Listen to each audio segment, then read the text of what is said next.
Naquele pedaço de mundo onde o rio fazia curva só para passar perto da venda do seu antero, todo mundo conhecia o Zé Pacato.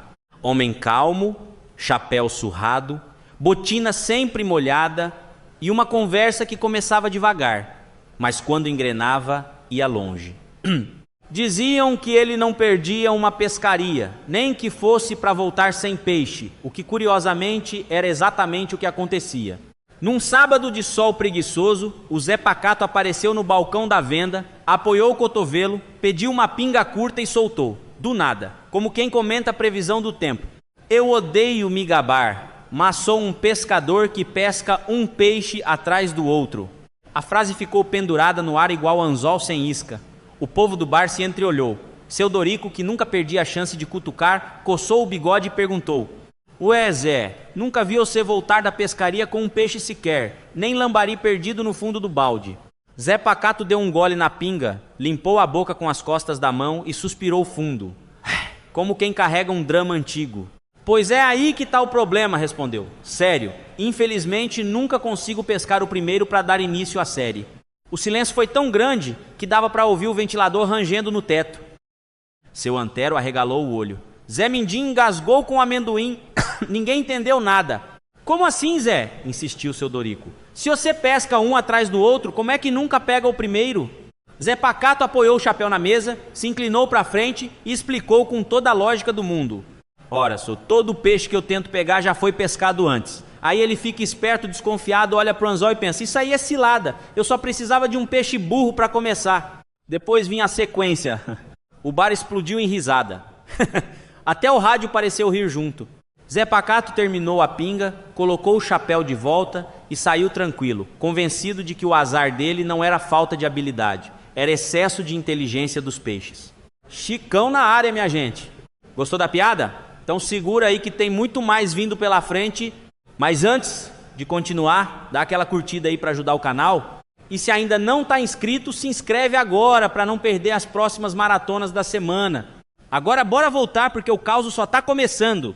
Na cidadezinha de Santa Rita do Ribeirão, onde o rio passava manso e a fofoca corria ligeira, morava o seu Alcebíades, sujeito conhecido por duas coisas, a teimosia e a pescaria. Todo santo fim de semana ele acordava antes do galo, botava o chapéu surrado, pegava a vara e dizia que ia arejar a cabeça. Dona Genoveva, a esposa, já nem perguntava mais. Só suspirava e virava para o lado. O problema é que o tal arejar durava o sábado inteiro e metade do domingo. Seu Alcebíades voltava sempre com o mesmo balde vazio, a mesma história de peixe esperto e o mesmo cheiro de rio misturado com pinga. No bar do Zé Mindinho jurava de pé junto que pescavam um atrás do outro, mas que soltava tudo por bondade. Ninguém nunca viu, mas todo mundo fingia acreditar. Certo domingo à noite, enquanto ele limpava a bota na soleira, Dona Genoveva estava diferente, silenciosa demais. Olhava para ele com um canto de olho atravessado, desses que gelam espinha. Seu Alcebíades até pigarreou, achando que tinha esquecido alguma data importante. Que foi, mulher? Perguntou meio desconfiado. Ela cruzou os braços, respirou fundo e falou num tom doce demais para ser coisa boa. Amor, você vai pescar todo final de semana, não vai? Vou sim, ué. Por quê? Foi aí que Dona Genoveva se levantou da cadeira, chegou bem perto e soltou, olhando firme. Então seu peixe ligou aqui em casa hoje de tarde e disse que tá grávida. Seu Alcebíades empalideceu na hora, abriu a boca, fechou, coçou a cabeça e não achou palavra que desse jeito. Tentou rir, mas o riso saiu torto. O silêncio que caiu na sala foi mais pesado que rede molhada. No dia seguinte, a cidade inteira comentava. Seu Alcebíades até tentou ir pescar, mas desistiu no meio do caminho. Desde então, arrumou outro passatempo. Ficou em casa todo fim de semana cuidando do quintal. E toda vez que alguém falava em peixe, ele mudava de assunto rapidinho. Seu Agenor era pescador antigo do Rio Grande, desses que conheciam cada remanso pelo apelido e juravam conversar com peixe como quem fala com vizinho. Morava numa casinha simples, varanda de madeira, rede armada e a dona Nair, esposa dele, que já tinha ouvido de tudo quanto era história de pescaria. Mesmo assim, todo dia ficava curiosa quando o homem voltava, porque pescador que se preza nunca chega sem novidade. Naquela tarde, o sol já se escondia atrás dos eucaliptos quando seu Agenor apareceu, dobrando a estrada de terra, carregando um peixe do tamanho de uma criança bem criada. Dona Nair arregalou os olhos, largou a panela no fogão a lenha e correu para a porta. Uai, Agenor, disse ela, espantada. Que peixe enorme é esse, homem de Deus? O pescador apoiou o peixe no chão, limpou o suor da testa com o chapéu de palha e deu aquele sorriso de canto de boca, sorriso de quem sabe que a conversa ainda ia longe. Tá achando esse grande, Nair? Respondeu. Com calma demais para quem carregava um monstro daquele tamanho. Você precisava ver o que engoliu o Carlos hoje cedo. Dona Nair franziu a testa. O Carlos do bar do Zé Mindinho? Perguntou. Aquele que se gaba mais que você? Ele mesmo, confirmou seu Agenor, sério como missa de 7º dia. Sentaram na varanda e a história veio crescendo que nem rio em época de chuva. Segundo Agenor, o tal do Carlos tinha ido pescar no mesmo ponto. Chegou se gabando, dizendo que peixe grande escolhe pescador de coragem. Jogou a linha, puxou com força e no meio da confusão sumiu da beira do rio. Só ficaram um chapéu boiando e um silêncio danado. Sumiu assim? Perguntou Dona Nair com frio na espinha. Assim mesmo disse Agenor, fazendo uma pausa. O peixe puxou para dentro d'água e foi embora com ele. Ela ficou quieta um instante, olhando para o peixe estendido no chão, depois respirou fundo. Agenor, você quer dizer que esse peixe aí engoliu o Carlos inteiro? O pescador coçou o queixo, deu um tapinha no lombo do peixe e concluiu. Não, mulher, esse aqui não. Esse é pequeno demais. O que engoliu o Carlos era bem maior. Dona Nair balançou a cabeça, entrou para a cozinha e só disse, suspirando. Amanhã vou no velório ou no bar. Dependendo de onde o Carlos aparecer... Na beira do cais da cidadezinha de Pedra Miúda, onde o rio passa manso feito boi cansado, apareceu certo dia um rapaz chamado Tonico do Brejo. Era moço novo, chapéu de palha bem ajeitado, bota limpa demais para quem dizia ser pescador antigo e uma tralha que chamava atenção de longe. O povo que estava por ali encostado, jogando conversa fora e olhando a água mais do que peixe, começou logo a reparar. Tonico abriu a caixa com todo cuidado, como se fosse médico preparando cirurgia. Tirou linha, tirou vara, tirou balde e por fim puxou um negócio brilhando ao sol, redondo, pesado, que mais parecia peça de trator. Prendeu aquilo na linha com o maior orgulho do mundo. Seu Zé do Remanso, pescador velho de guerra, que conhecia cada curva daquele rio como a palma da mão, não se aguentou. Ué, rapaz, disse ele, coçando o queixo, você não usa anzol para pescar, não? Tonico olhou com calma, ajeitou o chapéu e respondeu com educação exagerada, daquele tipo que já vem com teimosia embutida. Claro que uso, seu Zé. O senhor não está vendo aí, não? Seu Zé apertou os olhos, deu 2 passos para frente e ficou analisando o trem pendurado na linha. Vendo eu tô, mas isso aí é um ímã, fio. Onde já se viu pescar com ímã? Os outros no cais começaram a rir baixo. Dona Marlene da venda até largou a garrafa de refrigerante para ouvir melhor. Tonico respirou fundo como quem vai explicar coisa óbvia para a criança e soltou. Meu senhor, para peixe agulha e peixe espada, não tem nada melhor. O silêncio caiu pesado. Seu Zé piscou uma vez, depois outra. Coçou a cabeça, pensou de novo e caiu na gargalhada. Em menos de um segundo, o cais inteiro virou uma sinfonia de riso, gargalhada, gente batendo palma e até tossindo de tanto rir. Então tá explicado, gritou alguém. Agora só falta o peixe vir com ferrugem. Tonico não se abalou. Arremessou a linha com toda a confiança do mundo e ficou ali, firme, olhando para a água como se tivesse absoluta certeza do sucesso. No fim da tarde, quando recolheu a linha, não tinha peixe nenhum, mas saiu da água uma chave inglesa velha, 2 porcas enferrujadas e uma faca sem cabo. Tonico sorriu satisfeito, guardou tudo no balde e comentou saindo. Pescar peixe é sorte, agora ferramenta, meu amigo, isso aqui é ciência. E seu Zé ficou olhando, balançando a cabeça, suspirando resignado, certo de que o mundo realmente anda inventando moda demais. No distrito de Pedra Branca, onde o rio fazia curva preguiçosa e o mato tinha mais conversa que gente, moravam 2 amigos antigos, seu Neco da Balsa e Zé Cansado. Tinham crescido juntos, aprendido a nadar no mesmo poço e a mentir para as mães com a mesma cara lisa. A vida, porém, tratou de espalhar cada um para um canto, e passaram anos sem se ver. Até que um domingo apareceu como desculpa perfeita: pescaria. Encontraram-se de manhã cedo, sol ainda bocejando. Seu Neco chegou animado, chapéu de palha torto e sorriso largo. Zé Cansado vinha atrás, carregando 2 sacolas suspeitas, uma em cada mão, como quem leva segredo debaixo do braço. E aí, compadre? Gritou seu Neco. Tá animado para nossa pescaria? Claro que tô, respondeu Zé, ajeitando o passo. Maravilha, disse Neco, mas logo franziu o senho. Agora me diz uma coisa, Que trem é esse nessas sacolas? Zé cansado pigarreou, olhou para os lados e respondeu com a maior naturalidade do mundo. Ué, homem, é uma pinga para nos acompanhar na pescaria. Seu Neco parou no meio do caminho, ficou vermelho feito pimenta e bateu o pé na poeira. Pinga, a gente não tinha combinado de não beber mais? Lembra do acordo na festa do padroeiro? Zé fez cara de quem teve uma ideia brilhante, dessas que parecem boas só para quem inventa. Ô amigo, escuta que falou baixo. Vai que aparece uma cobra e pica a gente, aí a gente desinfeta a mordida com a pinga e ainda toma um gole para não sentir dor, entendeu? Seu Neco coçou a cabeça, pensou um pouco e acabou concordando. Bem pensado, disse, meio desconfiado. Segurança em primeiro lugar, mas e na outra sacola, tem o quê? Zé cansado suspirou como quem revela um plano muito bem arquitetado. A cobra. A cobra? Quase gritou o Neco. Ué, respondeu Zé. Sério, pode ser que lá não tenha. O silêncio tomou conta do barranco por um segundo, até seu Neco cair na risada, jogando o chapéu no chão. No fim das contas, peixe mesmo ninguém sabe se pegaram, mas a história corre até hoje pela região, provando que a amizade velha não cria juízo, só criatividade. Quem conheceu o seu Agenor do Pastinho sabe bem que ele nunca perdeu a chance de dar uma resposta atravessada quando a ocasião pedia. Homem magro, chapéu de palha surrado e uma calma que só quem mora no interior a vida inteira consegue ter, ele passava as tardes andando devagar pelas estradas de terra, mais por costume do que por destino certo. Num desses dias de sol quente, apareceu pela estrada um carro bonito, limpo demais para aquelas bandas. Era um paulista de fala apressada, desses que já chegam olhando tudo como se estivessem avaliando o preço.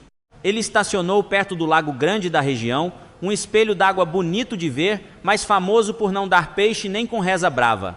O sujeito ficou encantado com o tamanho do lago, abriu o porta-malas, puxou vara, caixa de isopor, banquinho dobrável, tudo de primeira linha. Enquanto organizava o arsenal, viu seu Agenor passando e resolveu puxar conversa. Amigo, esse lago aí é propriedade de alguém? Perguntou, ajeitando o óculos escuro.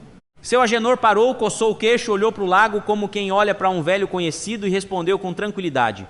Não, senhor, isso aí é público. O paulista abriu um sorriso aliviado. Ah, ótimo. Então não é crime tirar uns peixinhos daqui, né?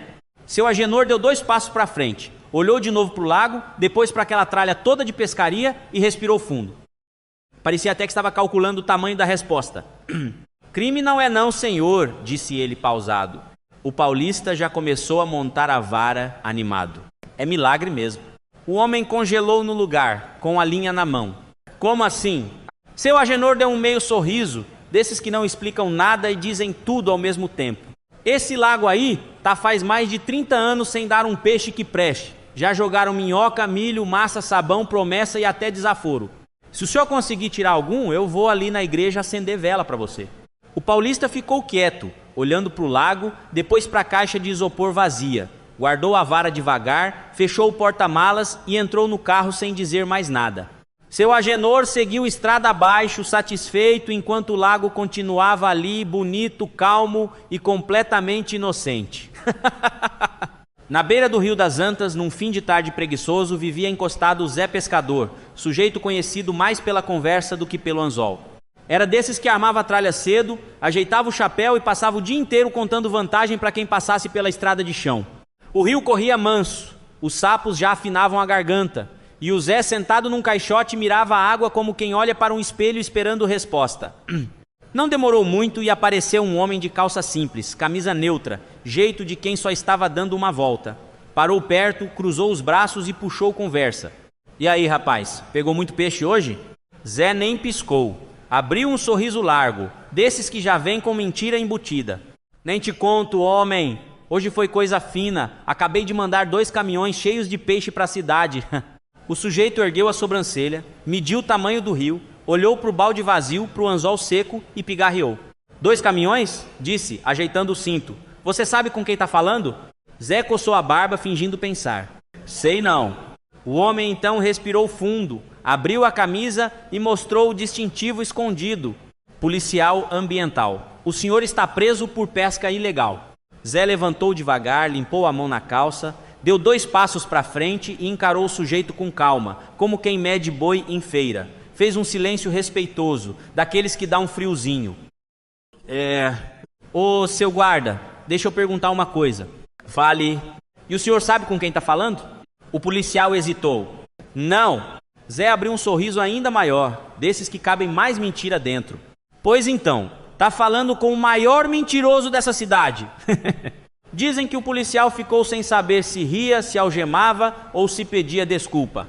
O certo é que foi embora coçando a cabeça, e o Zé continuou ali pescando história até escurecer, sem pegar peixe nenhum, mas alimentando a fama, que essa sim, nunca faltou. Naquele tempo, na cidadezinha de Santa Rita do Fundão, todo mundo conhecia o Zé Mirrado, não porque fosse importante, mas porque era apaixonado que dava dó. O rapaz era magro, meio sem jeito, trabalhava de balconista na loja de secos e molhados do seu Dorico e gastava o que não tinha comprando bombom e flor murcha para agradar a Rosana, a moça mais cobiçada da rua de baixo. Zé Mirrado vivia dizendo que amor não precisava de dinheiro. Falava isso com uma convicção tão grande que parecia discurso ensaiado. Já Rosana ouvia sempre calada, ajeitando o cabelo e olhando de rabo de olho para o movimento da praça, onde passava carro bom, gente bem vestida e principalmente o tal do Carlos Eduardo. Carlos Eduardo era amigo distante do Zé, desses de infância que cresceu para outro lado da vida. Dono de empresa na cidade vizinha, carro importado, relógio brilhando mais que farol de caminhão e conversa mole que escorria igual mel quente. Toda vez que vinha visitar a mãe, o povo da cidade parava para olhar. E Rosana também. Numa noite de lua clara, sentados no banco da praça, Zé Mirrado criou coragem, limpou a garganta, respirou fundo e despejou tudo de uma vez, com o coração na boca. Rosana, eu posso não ser rico, não ter dinheiro, nem apartamento chique, nem carro importado, nem empresa igual ao meu amigo Carlos Eduardo, mas eu te amo demais. Você é minha vida. Rosana ficou quieta. Os olhos encheram d'água, o rosto ficou sério. Chegou mais perto, abraçou o Zé com força, daqueles abraços demorados que até o banco renge. Ele sentiu o coração disparar, achando que tinha acertado em cheio. Ela então chegou bem perto do ouvido dele, falou baixinho, com voz mansa e doce. Zé, se você me ama de verdade, me apresenta esse Carlos Eduardo.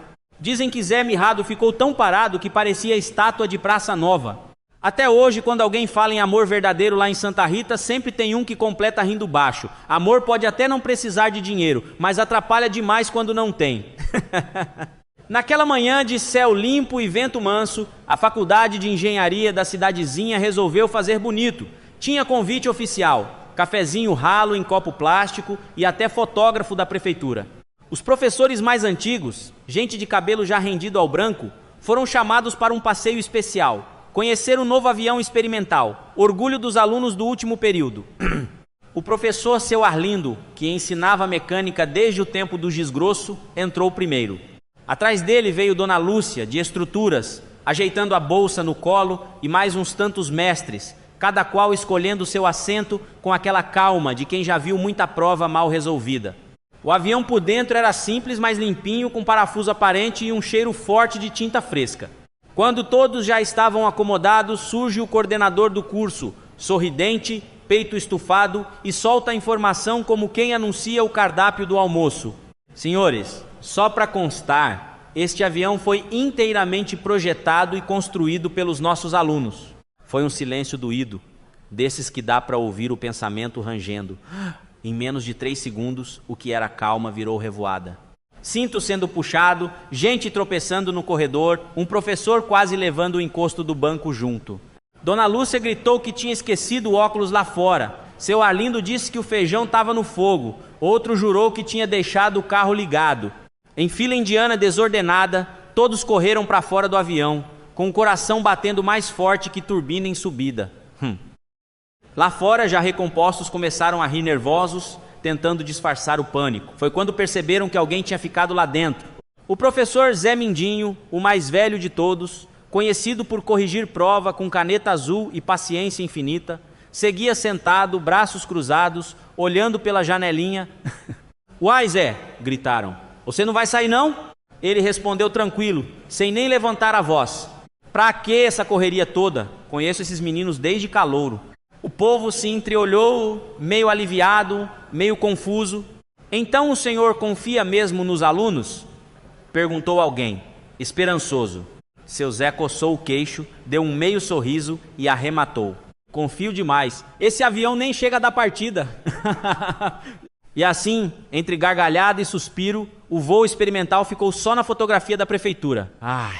Na cidadezinha de Santa Quitéria do Fundo, todo mundo conhecia a história do seu Anselmo Barros, homem mais rico da região, dono de fazenda, gado, posto de gasolina e até metade do time de futebol amador. Dinheiro nunca foi problema. O problema era outro. Seu Anselmo só tinha um filho, o Toninho, e o menino tinha uma mania que ninguém nunca entendeu direito. No primeiro aniversário, quando mal sabia juntar duas palavras, o pai, orgulhoso, perguntou o que ele queria ganhar. O menino, com a língua ainda enrolada, soltou uma bolinha coidelosa. Seu Anselmo deu risada, achou que era coisa de criança e apareceu com um presente que dava para assustar adulto, um notebook novinho, importado. No ano seguinte, mesma pergunta, mesma resposta, a tal da bolinha. O pai respondeu com um celular caro, depois com um patinete motorizado, bicicleta, videogame, tudo do melhor e mais caro que o dinheiro podia comprar. O tempo foi passando, Toninho crescendo e a resposta nunca mudava. Nos aniversários, nos natais, até em conversa de mesa de jantar, ele sempre falava da tal bolinha cor-de-rosa. O povo da cidade começou a cochichar. Uns diziam que era promessa, outros juravam que era coisa de sonho, superstição ou até maluquice mansa. Seu Anselmo, homem prático, achava aquilo um desperdício de conversa. Dar bolinha e ainda por cima rosa. Não combinava com a família nem com a fortuna. Quando o filho fez 18 anos, ganhou uma Ferrari. Quando se formou, ganhou apartamento. Casou, teve filhos, ganhou fazenda. E sempre em algum canto da conversa vinha o pedido da bolinha. Ai, já velho, com o cabelo todo branco e o passo arrastado, seu Anselmo caiu na real. Percebeu que, em toda a vida, o filho só tinha pedido uma coisa e ele nunca tinha dado. Aquilo bateu diferente. No aniversário de 56 anos do Toninho, decidiu resolver aquilo de uma vez. Descobriu que a tal bolinha só era fabricada na Inglaterra. Mandou buscar, pagou o que fosse preciso e trouxe o presente com todo cuidado. Resolveram entregar no Brasil, com festa pequena, só família. Mas na volta o avião pegou turbulência, deu problema no trem de pouso e explodiu na aterrissagem. Não sobrou ninguém. Até hoje, quando o assunto surge na roda do bar, alguém suspira e comenta. E ninguém nunca soube por que diabos aquele homem queria tanto uma bolinha cor-de-rosa. Naquele fórum antigo da cidadezinha de Pedra Miúda, onde o ventilador fazia mais barulho que vento, e o relógio da parede parecia ter parado em 1987, o movimento era pouco, mas a curiosidade do povo era grande.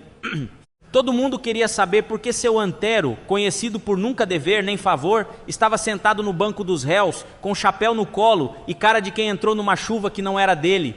O juiz, homem sério, bigode aparado e voz de missa de domingo, abriu o processo e perguntou meio desconfiado. Seu Antero, o senhor está sendo acusado de quê? O velho pigarreou, coçou a testa e respondeu com a maior calma do mundo. Estão dizendo que eu fiz as compras de Natal fora do tempo certo. O burburinho correu pelo salão. Dona Zefa, sentada no fundo, quase deixou cair a bolsa. O juiz levantou a sobrancelha. Mas isso não é crime, homem de Deus. Comprar presente adiantado agora virou pecado? Disse ele, tentando manter a compostura. Seu Antero ajeitou-se na cadeira e completou. Pois então, foi isso que eu pensei também. O juiz respirou fundo e insistiu. Explique direito, quão antes o senhor fez essas compras? Antes das lojas abrirem, respondeu Antero, sem piscar. O escrivão engasgou com o café. Um riso atravessou a sala, mas o juiz ainda tentou entender. O senhor quer dizer de madrugada? Não, excelência. Eu quero dizer antes de abrir mesmo. Porta fechada, luz apagada, alarme cantando igual passarinho nervoso. A promotora levou a mão à testa. O juiz apoiou os cotovelos na mesa. Então o senhor arrombou a loja? Arrombar é uma palavra forte, rebateu Antero. Eu prefiro dizer que antecipei o espírito natalino. O povo não aguentou. Até o guarda da porta precisou se virar para disfarçar. O juiz bateu o martelo tentando segurar o riso. Seu Antero, o senhor não foi acusado por comprar cedo demais. Foi por comprar cedo demais por dentro. Anteru levantou, pegou o chapéu e concluiu, com aquela sabedoria torta de interior. Uai, doutor, então devia ter escrito na placa, aberto só depois que pode, porque vontade eu tive foi antes. Se você está ouvindo isso é porque aguentou firme até aqui, hey! Então faz o seguinte, Comenta aí qual foi a piada que mais te fez rir até agora, que eu sempre leio os comentários para separar as melhores para o próximo vídeo.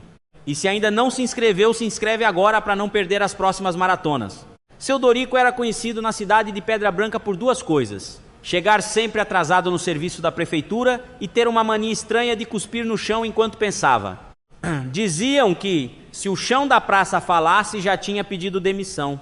Numa tarde quente de sexta-feira, seu Dorico estava encostado no muro da farmácia observando o movimento quando começou naquele ritual. Olhava para o nada, fazia cara de filósofo e, plé, cuspia no chão. O moço da cidade, recém-chegado da capital, de camisa engomada e sapato branco, parou na frente dele, visivelmente incomodado. Meu amigo, o senhor não tem vergonha de ficar cuspindo no chão assim? Isso é falta de respeito com os outros, com a cidade, com a higiene pública. Seu Dorico ergueu a cabeça devagar, limpou a boca com a manga da camisa e ficou olhando o rapaz como quem tenta entender se aquilo era pergunta ou ameaça.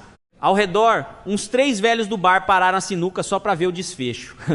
Uai, moço, respeito eu até tenho, falta é opção melhor. Como assim opção melhor? Retrucou o rapaz, já meio arrependido de ter puxado o assunto. Seu Dorico coçou a nuca, pensou um pouco, deu mais uma cuspida curta, dessa vez para o lado, e explicou com a maior naturalidade do mundo. Olhe, eu já tentei cuspir no teto. O rapaz arregalou o olho. No teto? Já, mas caía no meu olho toda vez. Teve um segundo de silêncio, aquele silêncio pesado de interior quando todo mundo está tentando processar a informação. Aí o bar inteiro explodiu em gargalhada. Um dos velhos chegou a bater na mesa e engasgou com a cachaça. O moço da capital ficou vermelho. Não sabia se ria, se discutia ou se pedia desculpa por existir. Já seu Dorico, satisfeito com a explicação científica, voltou a encostar no muro e completou em tom filosófico. Cada um cospe onde dá menos prejuízo, né? No chão suja a cidade, mas no olho estraga a vista. E deu mais uma cuspida tranquila, agora com consciência ecológica.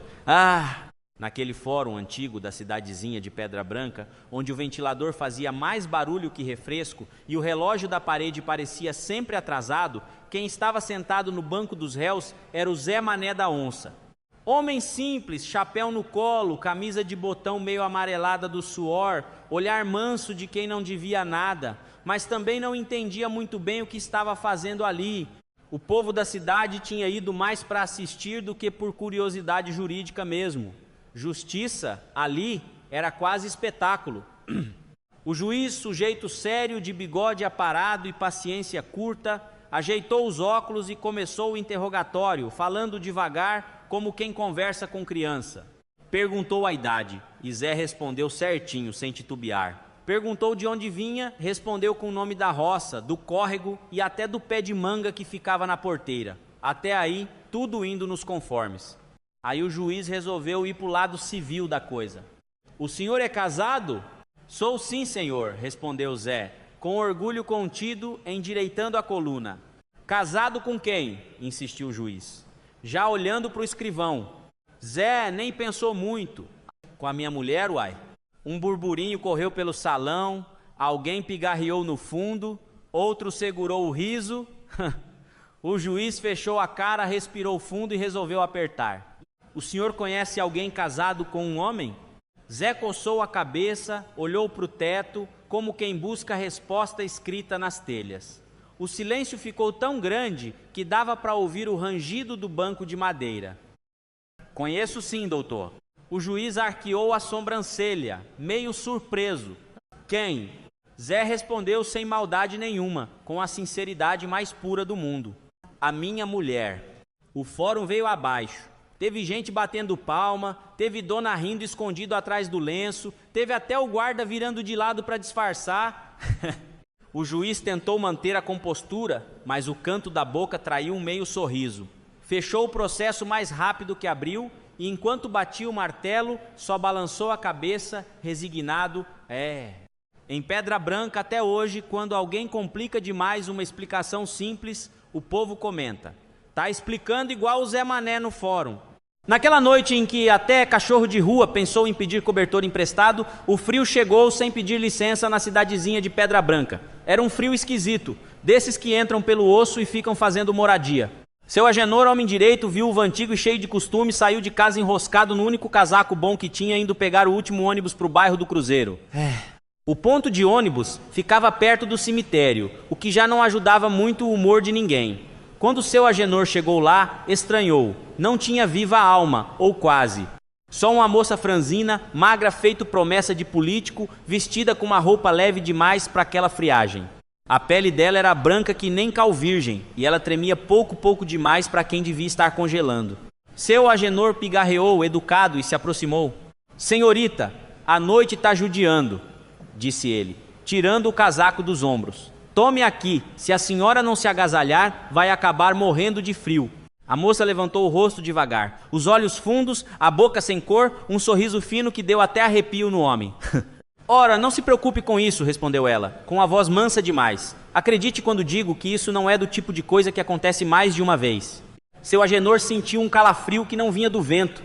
Mesmo assim, empurrou o casaco na direção dela. Frio é frio, minha filha. Com ou sem costume, ele mata do mesmo jeito.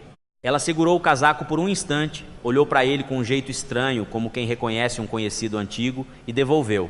Guarde, senhor, vai precisar mais que eu. Nesse momento, o ônibus apareceu lá longe, fazendo barulho de lata velha. Seu Agenor virou o rosto só um segundo para acenar, quando olhou de novo. A moça não estava mais ali. Nem sombra, nem passo, nem nada. No outro dia, no boteco do Zé Mindinho, comentaram que naquele mesmo ponto tinha morrido uma moça de frio, muitos anos atrás, esperando um ônibus que nunca veio. Seu Agenor só deu um gole na pinga, respirou fundo e comentou baixinho. Pelo menos educação ela tinha, diferente de muito vivo por aí. Seu Ambrósio era desses sujeitos faladores de beira de balcão, conhecido em toda a vila por chegar cedo no bar do seu Dorico e sair tarde, sempre com uma história atravessada no bolso. Naquela manhã de sol quente, ele encostou o cotovelo no mármore rachado, pediu um café ralo e começou a prosa com Zé Mindinho, que fingia ler o jornal só para não perder nada do que vinha. Você ficou sabendo do meu tio Valdemar? Soltou seu Ambrósio, com o olhar perdido. Morreu de latinha. Zé Mindinho levantou uma sobrancelha, coçou a cabeça e fechou o jornal devagar. De latinha? Uai, isso é doença nova agora? Seu Ambrósio pigarreou, tomou um gole e fez suspense, olhando para o relógio que não funcionava desde o governo passado. Pois é, foi nadar numa praia lá de Pernambuco. E o que tem isso? Perguntou Zé Mindinho. Água salgada mata ninguém não. Matar não mata, concordou seu Ambrósio, mas engana. Aos poucos o bar foi ficando quieto. Até o rádio pareceu baixar o volume. Seu Ambrósio ajeitou o chapéu e continuou. Antes de entrar no mar, meu tio perguntou para um sujeito da areia se tinha perigo. O homem falou com a maior tranquilidade do mundo. Aqui não tem tubarão, não. Zé Mindinho respirou aliviado por antecipação, como quem já sabia o final, mas queria ouvir mesmo assim. Aí ele entrou, né? Entrou faceiro, batendo braço e perna, achando que estava em piscina de clube. Seu Ambrósio deu uma pausa curta, os olhos marejados. Só que o sujeito esqueceu de contar um detalhe. Qual? Perguntou Zé Mindinho, já se arrependendo. Que não tinha tubarão, mas tinha tubarãozinho grande. O bar explodiu numa risada contida, dessas que começam no nariz e terminam no copo. Seu Dorico, atrás do balcão, balançou a cabeça em sinal de reprovação tardia. E por que latinha? Insistiu Zé Mindinho, curioso. Seu Ambrósio suspirou fundo. Porque disseram que foi rápido. Quando viram, só acharam umas latinhas boiando, daquelas de refrigerante que ele levava no bolso para depois do mergulho. Zé Mindinho ficou em silêncio por um segundo, depois comentou. Moral da história. Informação pela metade, afoga inteiro. E seu Ambrósio, levantando-se para ir embora, arrematou. Na praia, compadre, o perigo não é o que dizem que tem, é o que dizem que não tem. Seu Agenor não era homem de andar devagar. Pelo contrário, dizia que estrada boa era aquela que a gente atravessava antes do sol mudar de ideia. Naquela tarde quente de interior, ele vinha ligeiro numa rodovia poeirenta, pensando no café passado que o esperava na venda do seu Dorico, quando avistou a primeira placa grande, bem plantada no barranco. Reduz a 100 km. Uai, já tô quase nisso, resmungou, tirando um tiquinho o pé do acelerador. Seguiu mais um pedaço e logo apareceu outra placa, mais nova ainda. Reduza a 80 km. Seu Agenor franziu a testa. Estrada moderna é assim mesmo. Cheia de radar invisível, falou para si, reduzindo outra vez. Não demorou muito e surgiu a terceira. Reduza a 50 km. Aí ele já começou a desconfiar. Olhou para os lados, esperando ver algum guarda escondido atrás de cupim ou moita de capim gordura. Nada. Só o silêncio e o canto longe de um quero-quero. Quando apareceu reduz a 40 km, depois reduz a 30 km, seu Agenor já dirigia com a ponta do pé, como quem pisa em ovo quente. Isso aqui tá parecendo promessa de político, murmurou, limpando o suor da testa. Mais adiante veio reduza a 20 km. O carro já andava quase no passo de um cachorro cansado. Um senhor de bicicleta passou por ele e ainda acenou, rindo da situação. Seu Agenor sentiu o sangue ferver. Tão me tirando para bobo, falou alto, pro volante. Então, quase parando de vez, surgiu a derradeira placa. Reduza a 10 km. Ele bufou, respirou fundo e seguiu, já conformado, imaginando a multa do tamanho de um boi Nelore. Foi quando, depois da curva, apareceu a última placa, simples e orgulhosa. Seja bem-vindo à Reduza. Seu Agenor freou de vez, desligou o carro e ficou olhando, incrédulo. Depois soltou uma gargalhada comprida, daquelas que ecoam na estrada vazia. Ah, então era isso, disse, balançando a cabeça. Reduzi até chegar na tal da Reduza.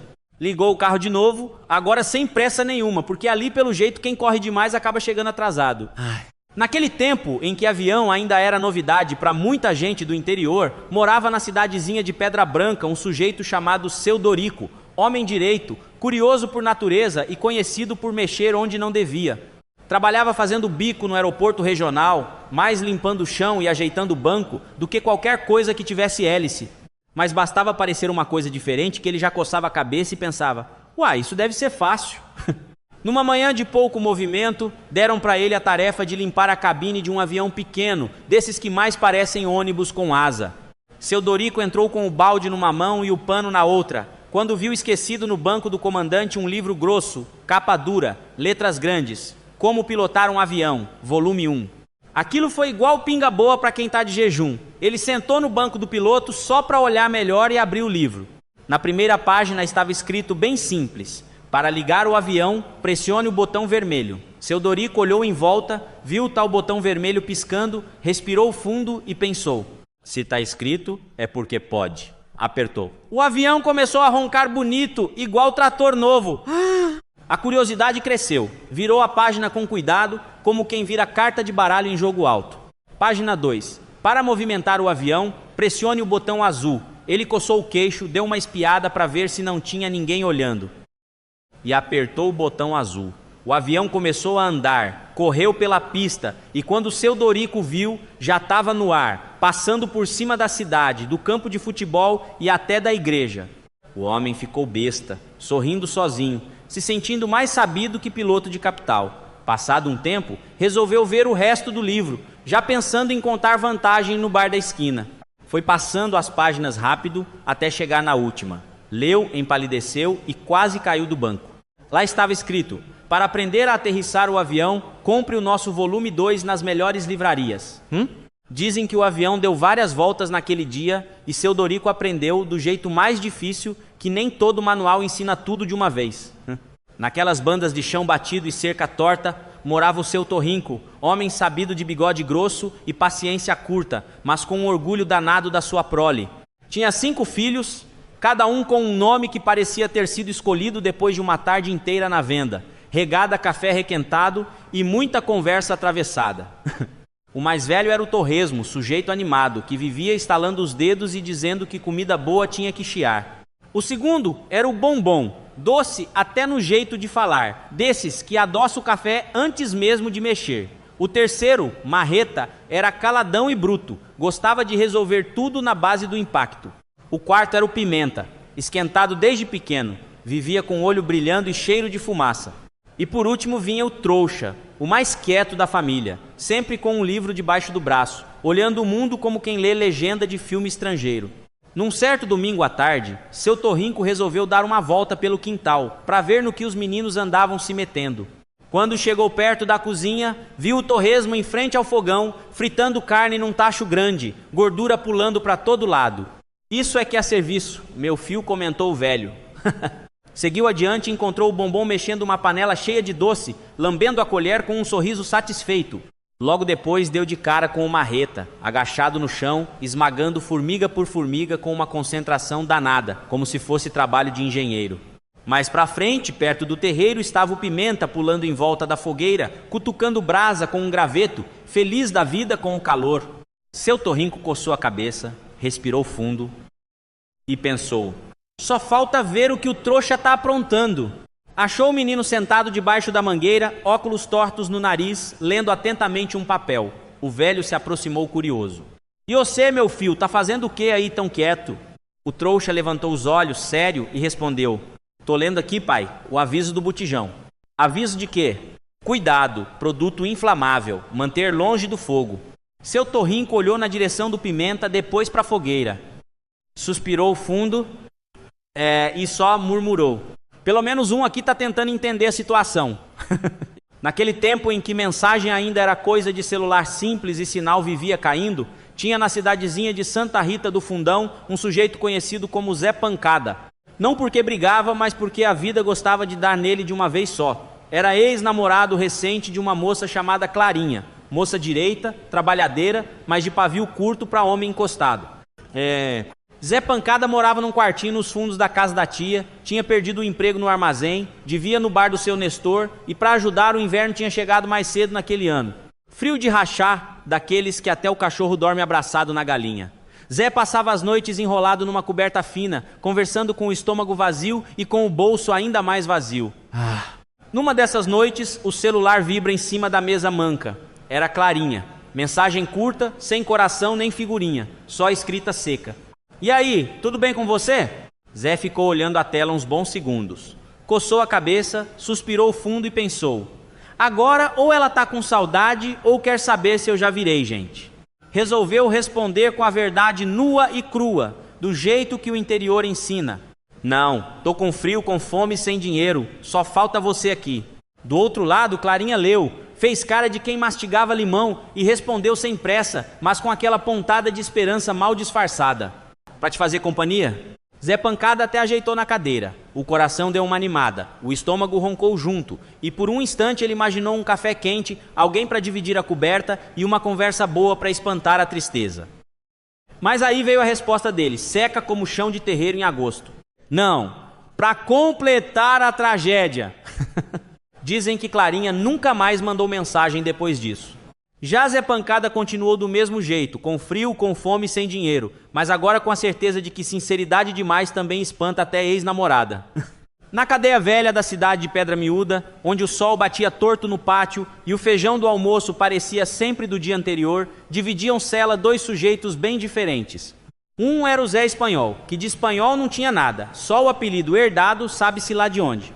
O outro era o português Aníbal, homem sério, bigode aparado e uma mania de observar tudo como quem faz conta de cabeça. Aníbal era quieto, desses que falam pouco e escutam muito. Já o Zé Espanhol era encrenca pura. Bastava alguém respirar mais alto que ele já achava que era provocação. Numa noite quente, depois de uma discussão boba por causa do lugar na fila do banho de sol, o Zé arrumou briga com metade da ala. Gritaria, empurra-empurra, barulho de ferro batendo em ferro. No outro dia de manhã, Aníbal acordou com um som seco vindo da janela da cela. Quando foi ver, o colega tinha cuspido um dente para fora, com a maior naturalidade do mundo. Que foi isso, homem de Deus? Perguntou Aníbal, assustado. Nada não, foi só um soco mal dado, respondeu o outro, como quem perde troco na padaria. Aníbal ficou com aquilo na cabeça. Passou o dia matutando, andando de um lado para o outro da cela, olhando para a janela e depois para o colega desconfiado. Na cadeia, pensava ele, tudo tem motivo. Nada acontece à toa. 2 dias depois, nova confusão no corredor. Dessa vez foi mais rápida, mas não menos feia. Quando o silêncio voltou, o Zé Espanhol sentou na cama, fez uma careta e arrancou uma unha do dedo, jogando também pela janela, como se estivesse jogando fora resto de comida. Aníbal arregalou o olho. Aquilo já era demais. Primeiro um dente, agora uma unha. Ele coçou o queixo, respirou fundo e decidiu que aquilo não podia ficar assim. Esperou a hora da ronda, pediu para falar com o diretor do presídio e foi levado até a sala pequena, com cheiro de café requentado. Diretor, começou ele, baixinho, olhando para os lados, não conte para ninguém que fui eu que falei com o senhor, viu? O diretor fez que sim com a cabeça. Mas eu acho que meu colega de cela tá fugindo aos poucos. O diretor ficou sério por 2 segundos. Depois caiu na gargalhada, dessas que ecoam até no corredor. enquanto Aníbal voltava satisfeito, certo de que tinha cumprido seu dever de cidadão, mesmo atrás das grades. Naquele tempo em que a cidade ainda dormia de porta aberta e conversa atravessada na calçada, morava lá um sujeito conhecido por Zé Paulino. Rapaz direito, trabalhador, desses que saía cedo para pegar no serviço e voltava só depois do sol se esconder atrás do morro. Zé Paulino não era rico, mas era honesto, andava sempre com a roupa passada e a carteira fina que dava até vergonha de abrir em público. Numa certa noite abafada de quinta-feira, Zé Paulino resolveu cortar caminho por uma rua mais escura para chegar logo em casa. Rua quieta, poste piscando, silêncio de respeito. Foi aí que surgiu do nada um cidadão magro, de boné enterrado na testa e mão enfiada no bolso, fazendo volume suspeito. "Passa a carteira, meu irmão!" rosnou o sujeito, com voz de quem tinha treinado no espelho. Zé Paulino sentiu o coração bater na garganta, as pernas quererem virar mingau. Levantou as mãos devagar e já foi se explicando. Calma. Eu não tenho dinheiro não, moço", disse suando frio. O bandido franziu a testa, deu um passo mais perto e respondeu com a maior naturalidade do mundo. "Uai, eu pedi dinheiro? Quero é a carteira, a minha já tá muito velha." Aquilo desmontou Zé Paulino. O medo virou confusão. Ele piscou 2 vezes, sem saber se corria, se ria ou se pedia desculpa. O ladrão parecia mais um cliente insatisfeito do que um criminoso. "Mas, pra que a carteira, se não tem nada dentro?" arriscou Zé Paulino. "Problema seu", respondeu o outro, já impaciente. "A minha tá descascando toda, fecho quebrado, vergonha danada. A sua tá novinha." Zé Paulino respirou fundo, enfiou a mão no bolso e puxou a carteira. Era simples, de couro barato, presente da sogra no último Natal. Antes de entregar, ainda tentou argumentar. "Ô chefe, essa carteira aqui não aguenta nem documento direito." O bandido arrancou da mão dele, abriu, fechou, analisou costura, passou o dedo no fecho. Balançou a cabeça satisfeito. "Essa aqui dá para mais uns 2 anos tranquilo", comentou, como quem compra sapato em feira. Virou as costas e saiu andando, deixando Zé Paulino parado no meio da rua com a mão ainda estendida para o nada. No dia seguinte, no bar do seu Dorico, Zé Paulino contou o causo. Teve gente que riu, teve gente que não acreditou. E desde aquele dia, toda vez que alguém era assaltado na cidade, a primeira pergunta não era mais: "Levaram dinheiro?", mas sim: "E a carteira? Era nova ou velha?" Naquela cidadezinha onde todo mundo sabia a vida de todo mundo antes mesmo da pessoa contar, morava o seu Agenor, homem sério, bigode bem aparado e fama de não levar desaforo nem de filho pequeno. Trabalhava no comércio desde moço e dizia com orgulho que nunca tinha repetido de ano, apesar de ter estudado só até o 4º livro de leitura. O problema era o filho, Juninho, menino bom, educado, mas que tinha um talento especial para tirar nota baixa como quem tira manga do pé. Naquela semana, o clima em casa estava mais pesado que céu de trovoada. A escola tinha avisado que ia ter prova de matemática, daquelas que até o caderno chora. Seu Agenor chamou o menino na sala, sentou na beirada da cadeira e falou num tom que nem o cachorro teve coragem de latir. "Juninho, presta atenção no que eu vou te falar. Se você tirar nota baixa nessa prova de amanhã, me esqueça." Falou isso com o dedo em riste, achando que tinha resolvido a situação. Juninho só balançou a cabeça, com aquele olhar de quem entendeu tudo ou nada. Passou a noite estudando mais ou menos, porque mais ou menos era o máximo que ele conseguia. A mãe ainda tentou ajudar, mas acabou confundindo mais do que somando. No dia seguinte, Juninho foi para a escola com o estômago embrulhado e voltou com uma mochila mais pesada que o normal. Seu Agenor passou o dia inteiro inquieto, andando de um lado para o outro, imaginando a cara de vitória do filho. Quando o menino entrou em casa, o pai não se aguentou e já foi perguntando, com aquele ar de autoridade que só pai do interior tem: "E aí, como foi na prova?" Juninho largou a mochila no chão, ficou parado um instante, coçou a cabeça e olhou bem no fundo dos olhos do pai. Foi aí que ele respondeu, sério como um juiz: "Quem é você?" Dizem que o silêncio que se seguiu foi tão grande que deu para ouvir o rádio do vizinho mudando de estação sozinho. Seu Agenor abriu a boca, fechou, respirou fundo e saiu para a rua dizendo que ia dar uma volta. Até hoje, quando alguém fala em nota baixa naquela casa, ele muda de assunto na hora. Naquele tempo em que notícia boa corria mais rápido que carroça descendo ladeira, morava na Vila do Cedro Zé Mindinho, rapazinho magro, curioso e mais atrevido que galo em dia de rinha. Trabalhava de ajudante no armazém do seu Dorico e andava todo faceiro porque tinha recebido o primeiro pagamento inteiro da vida dele. Dinheiro pouco, mas orgulho grande. Naquela tarde quente de sábado, Zé Mindinho resolveu fazer coisa de homem feito. Foi até a lojinha do centro, aquela que vendia de tudo de chapéu a lamparina, passando por rádio que só pegava AM. Ficou um tempão olhando a vitrine, coçando a cabeça, até que saiu de lá com um sorriso torto no rosto e uma caixinha embrulhada em papel pardo. Chegando em casa, a mãe dele, Dona Marieta, estava sentada na varanda, descascando mandioca e vigiando a rua como toda mãe de interior. O menino não aguentou nem sentar. "Mãe, comprei um relógio", disse, estufando o peito. Dona Marieta levantou os olhos devagar, com aquele olhar desconfiado de quem já criou 6 filhos e enterrou 2 chineladas no ar. "Relógio?" perguntou. "Que marca?" Zé Mindinho respondeu na lata, com cara de quem sabia mais do que parecia. "As horas." Dona Marieta parou, respirou fundo, deu uma risadinha de canto de boca e balançou a cabeça. "Ah, engraçadinho", disse ela. "Pois então eu também comprei um cinto hoje cedo." O rapazinho arregalou os olhos, entrou na brincadeira e perguntou: "Que marca?" Dona Marieta se levantou devagar, ajeitou o vestido, chegou mais perto do filho e respondeu seca, sem perder a dignidade: "As costas." O silêncio que caiu na varanda foi do tamanho de missa de 7º dia. Zé Mindinho engoliu seco, sentiu o peso da palavra atravessar o ar e pousar direto onde não devia. Guardou o relógio no bolso, coçou a nuca e ficou mudo. Dizem que naquele dia ele aprendeu 2 coisas importantes: que nem toda pergunta precisa de resposta e que na casa de mãe, quem marca o tempo não é relógio nenhum. Naquele tempo, a padaria do seu Agenor era ponto de encontro obrigatório na cidadezinha de Pedra Miúda. Quem quisesse saber das novidades, das fofocas ou do preço do boi, bastava aparecer cedo, antes das 6, que tudo se resolvia ali entre um café ralo e um pão ainda fumegando.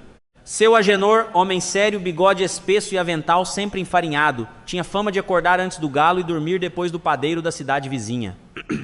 Numa manhã de quarta-feira, daquelas em que nem o sol parecia animado, entra na padaria um rapaz meio diferente do costume.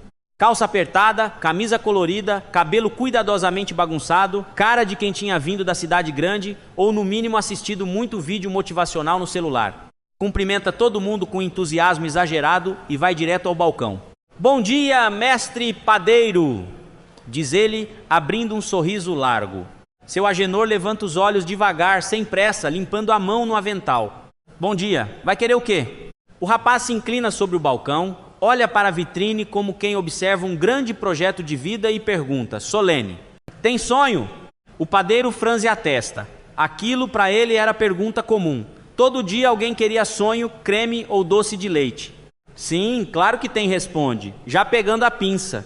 Foi então que o rapaz ergue o dedo indicador com ar de palestrante e fala alto para todo mundo ouvir. "Então acredite nele e faça acontecer." O silêncio caiu na padaria, feito pano de saco molhado. Dona Nair, que estava escolhendo broa, parou com a moeda no ar. Seu Zé do Correio engasgou com o café. Seu Agenor ficou parado, pinça suspensa, tentando entender se aquilo era brincadeira ou algum tipo novo de pedido. Depois de alguns segundos, ele respirou fundo, colocou 2 sonhos bem recheados num saco de papel e empurrou em direção ao rapaz. "Tá aqui. Acreditei tanto que fiz 2. Um para você e outro para quando acordar desse discurso aí." O rapaz pagou, saiu satisfeito e ainda desejou um dia produtivo para todo mundo. Seu Agenor observou a porta se fechar, balançou a cabeça devagar e resmungou: "Antigamente sonho a gente comia, agora parece que dá palestra. Ai." Naquela cidadezinha onde todo mundo sabia da vida de todo mundo antes mesmo do galo cantar, morava o seu Ambrósio, sujeito sério, chapéu de feltro gasto e uma mania esquisita de levar tudo ao pé da letra. Diziam que ele não ria nem em dia de festa junina, mas também não perdia uma conversa fiada na porta da farmácia. A farmácia era da Dona Nair, mulher prática, dessas que sabia a diferença entre dor de cabeça e dor de cotovelo só de olhar pro freguês. Seu Ambrósio entrou lá numa manhã de segunda, depois de ter passado a noite inteira sem dormir, remoendo uns problemas que nem ele sabia explicar direito. Encostou no balcão, pigarreou e perguntou, sério como quem pede absolvição: "A senhora vende relógio aqui?" Dona Nair levantou a sobrancelha estranhando. Olhou para as prateleiras cheias de remédio, xarope, pomada e até bala de hortelã e respondeu sem rodeio: "Relógio não, seu Ambrósio. Aqui é farmácia, não relojoaria." Ele fez um silêncio comprido, daqueles que a gente escuta o ventilador rodando, coçou o queixo, suspirou fundo e soltou, com um ar de quem tinha levado uma rasteira da própria esperança: "Uai, então me falaram errado. Disseram para mim que o tempo era o melhor remédio." A dona Naê ficou parada um segundo tentando entender se aquilo era sério ou se o homem tinha enlouquecido de vez. Foi quando o Zé Mindinho, que estava atrás comprando de pirona fiado, começou a rir do nada.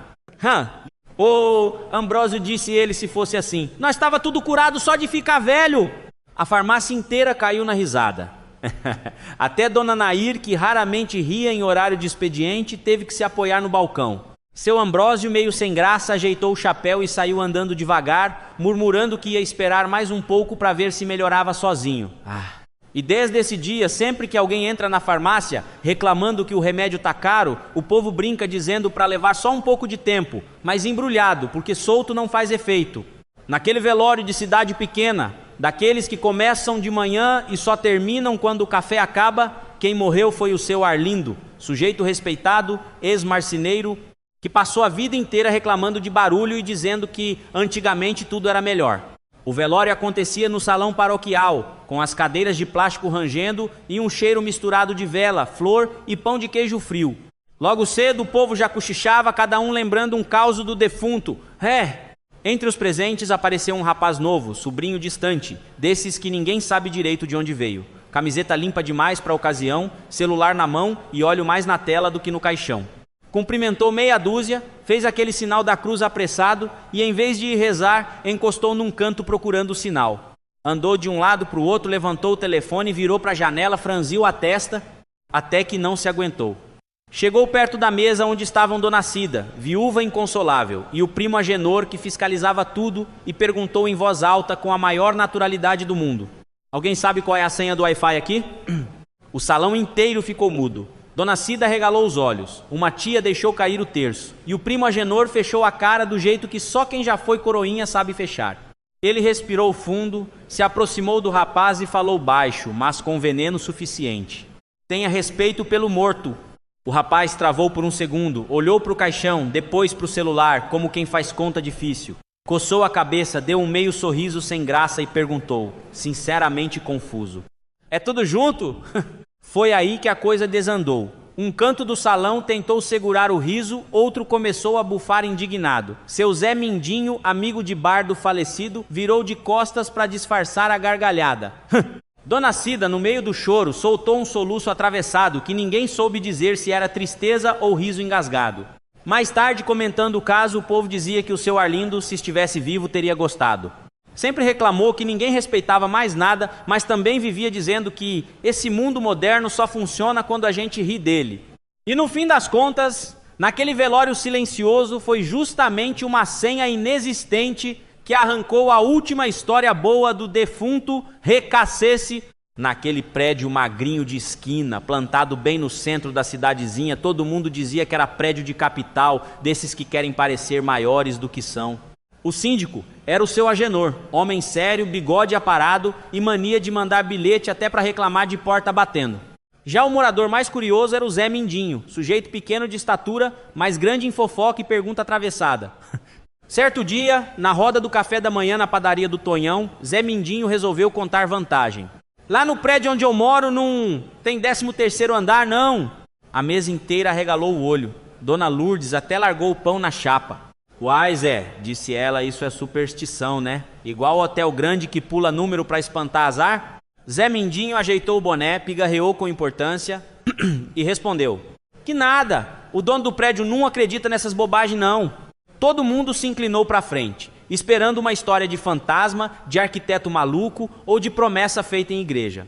Até o Tonhão desligou a chapa para ouvir melhor. Então por que não tem o 13º? Perguntou o compadre Nicanor, já se coçando de curiosidade. Zé Mindinho deu um gole no café, fez um suspense que não combinava com o tamanho do prédio e soltou. Porque o prédio só vai até o 8º andar mesmo. Por um segundo ficou aquele silêncio de missa em dia de chuva. Depois a padaria veio abaixo. Teve gente cuspindo café, Dona Lourdes batendo na mesa e o Tonhão rindo com um pano de prato no ombro. Você é um sem vergonha, Zé, gritou alguém do fundo. Zé Mindinho deu de ombro, satisfeito como quem entrega um frango magro dizendo que é caipira. E até hoje, sempre que alguém pergunta daquele prédio se é alto ou moderno, o povo da cidade responde com convicção. Alto não é, mas conversa ele tem demais. E andar que falta ali é só coragem de crescer.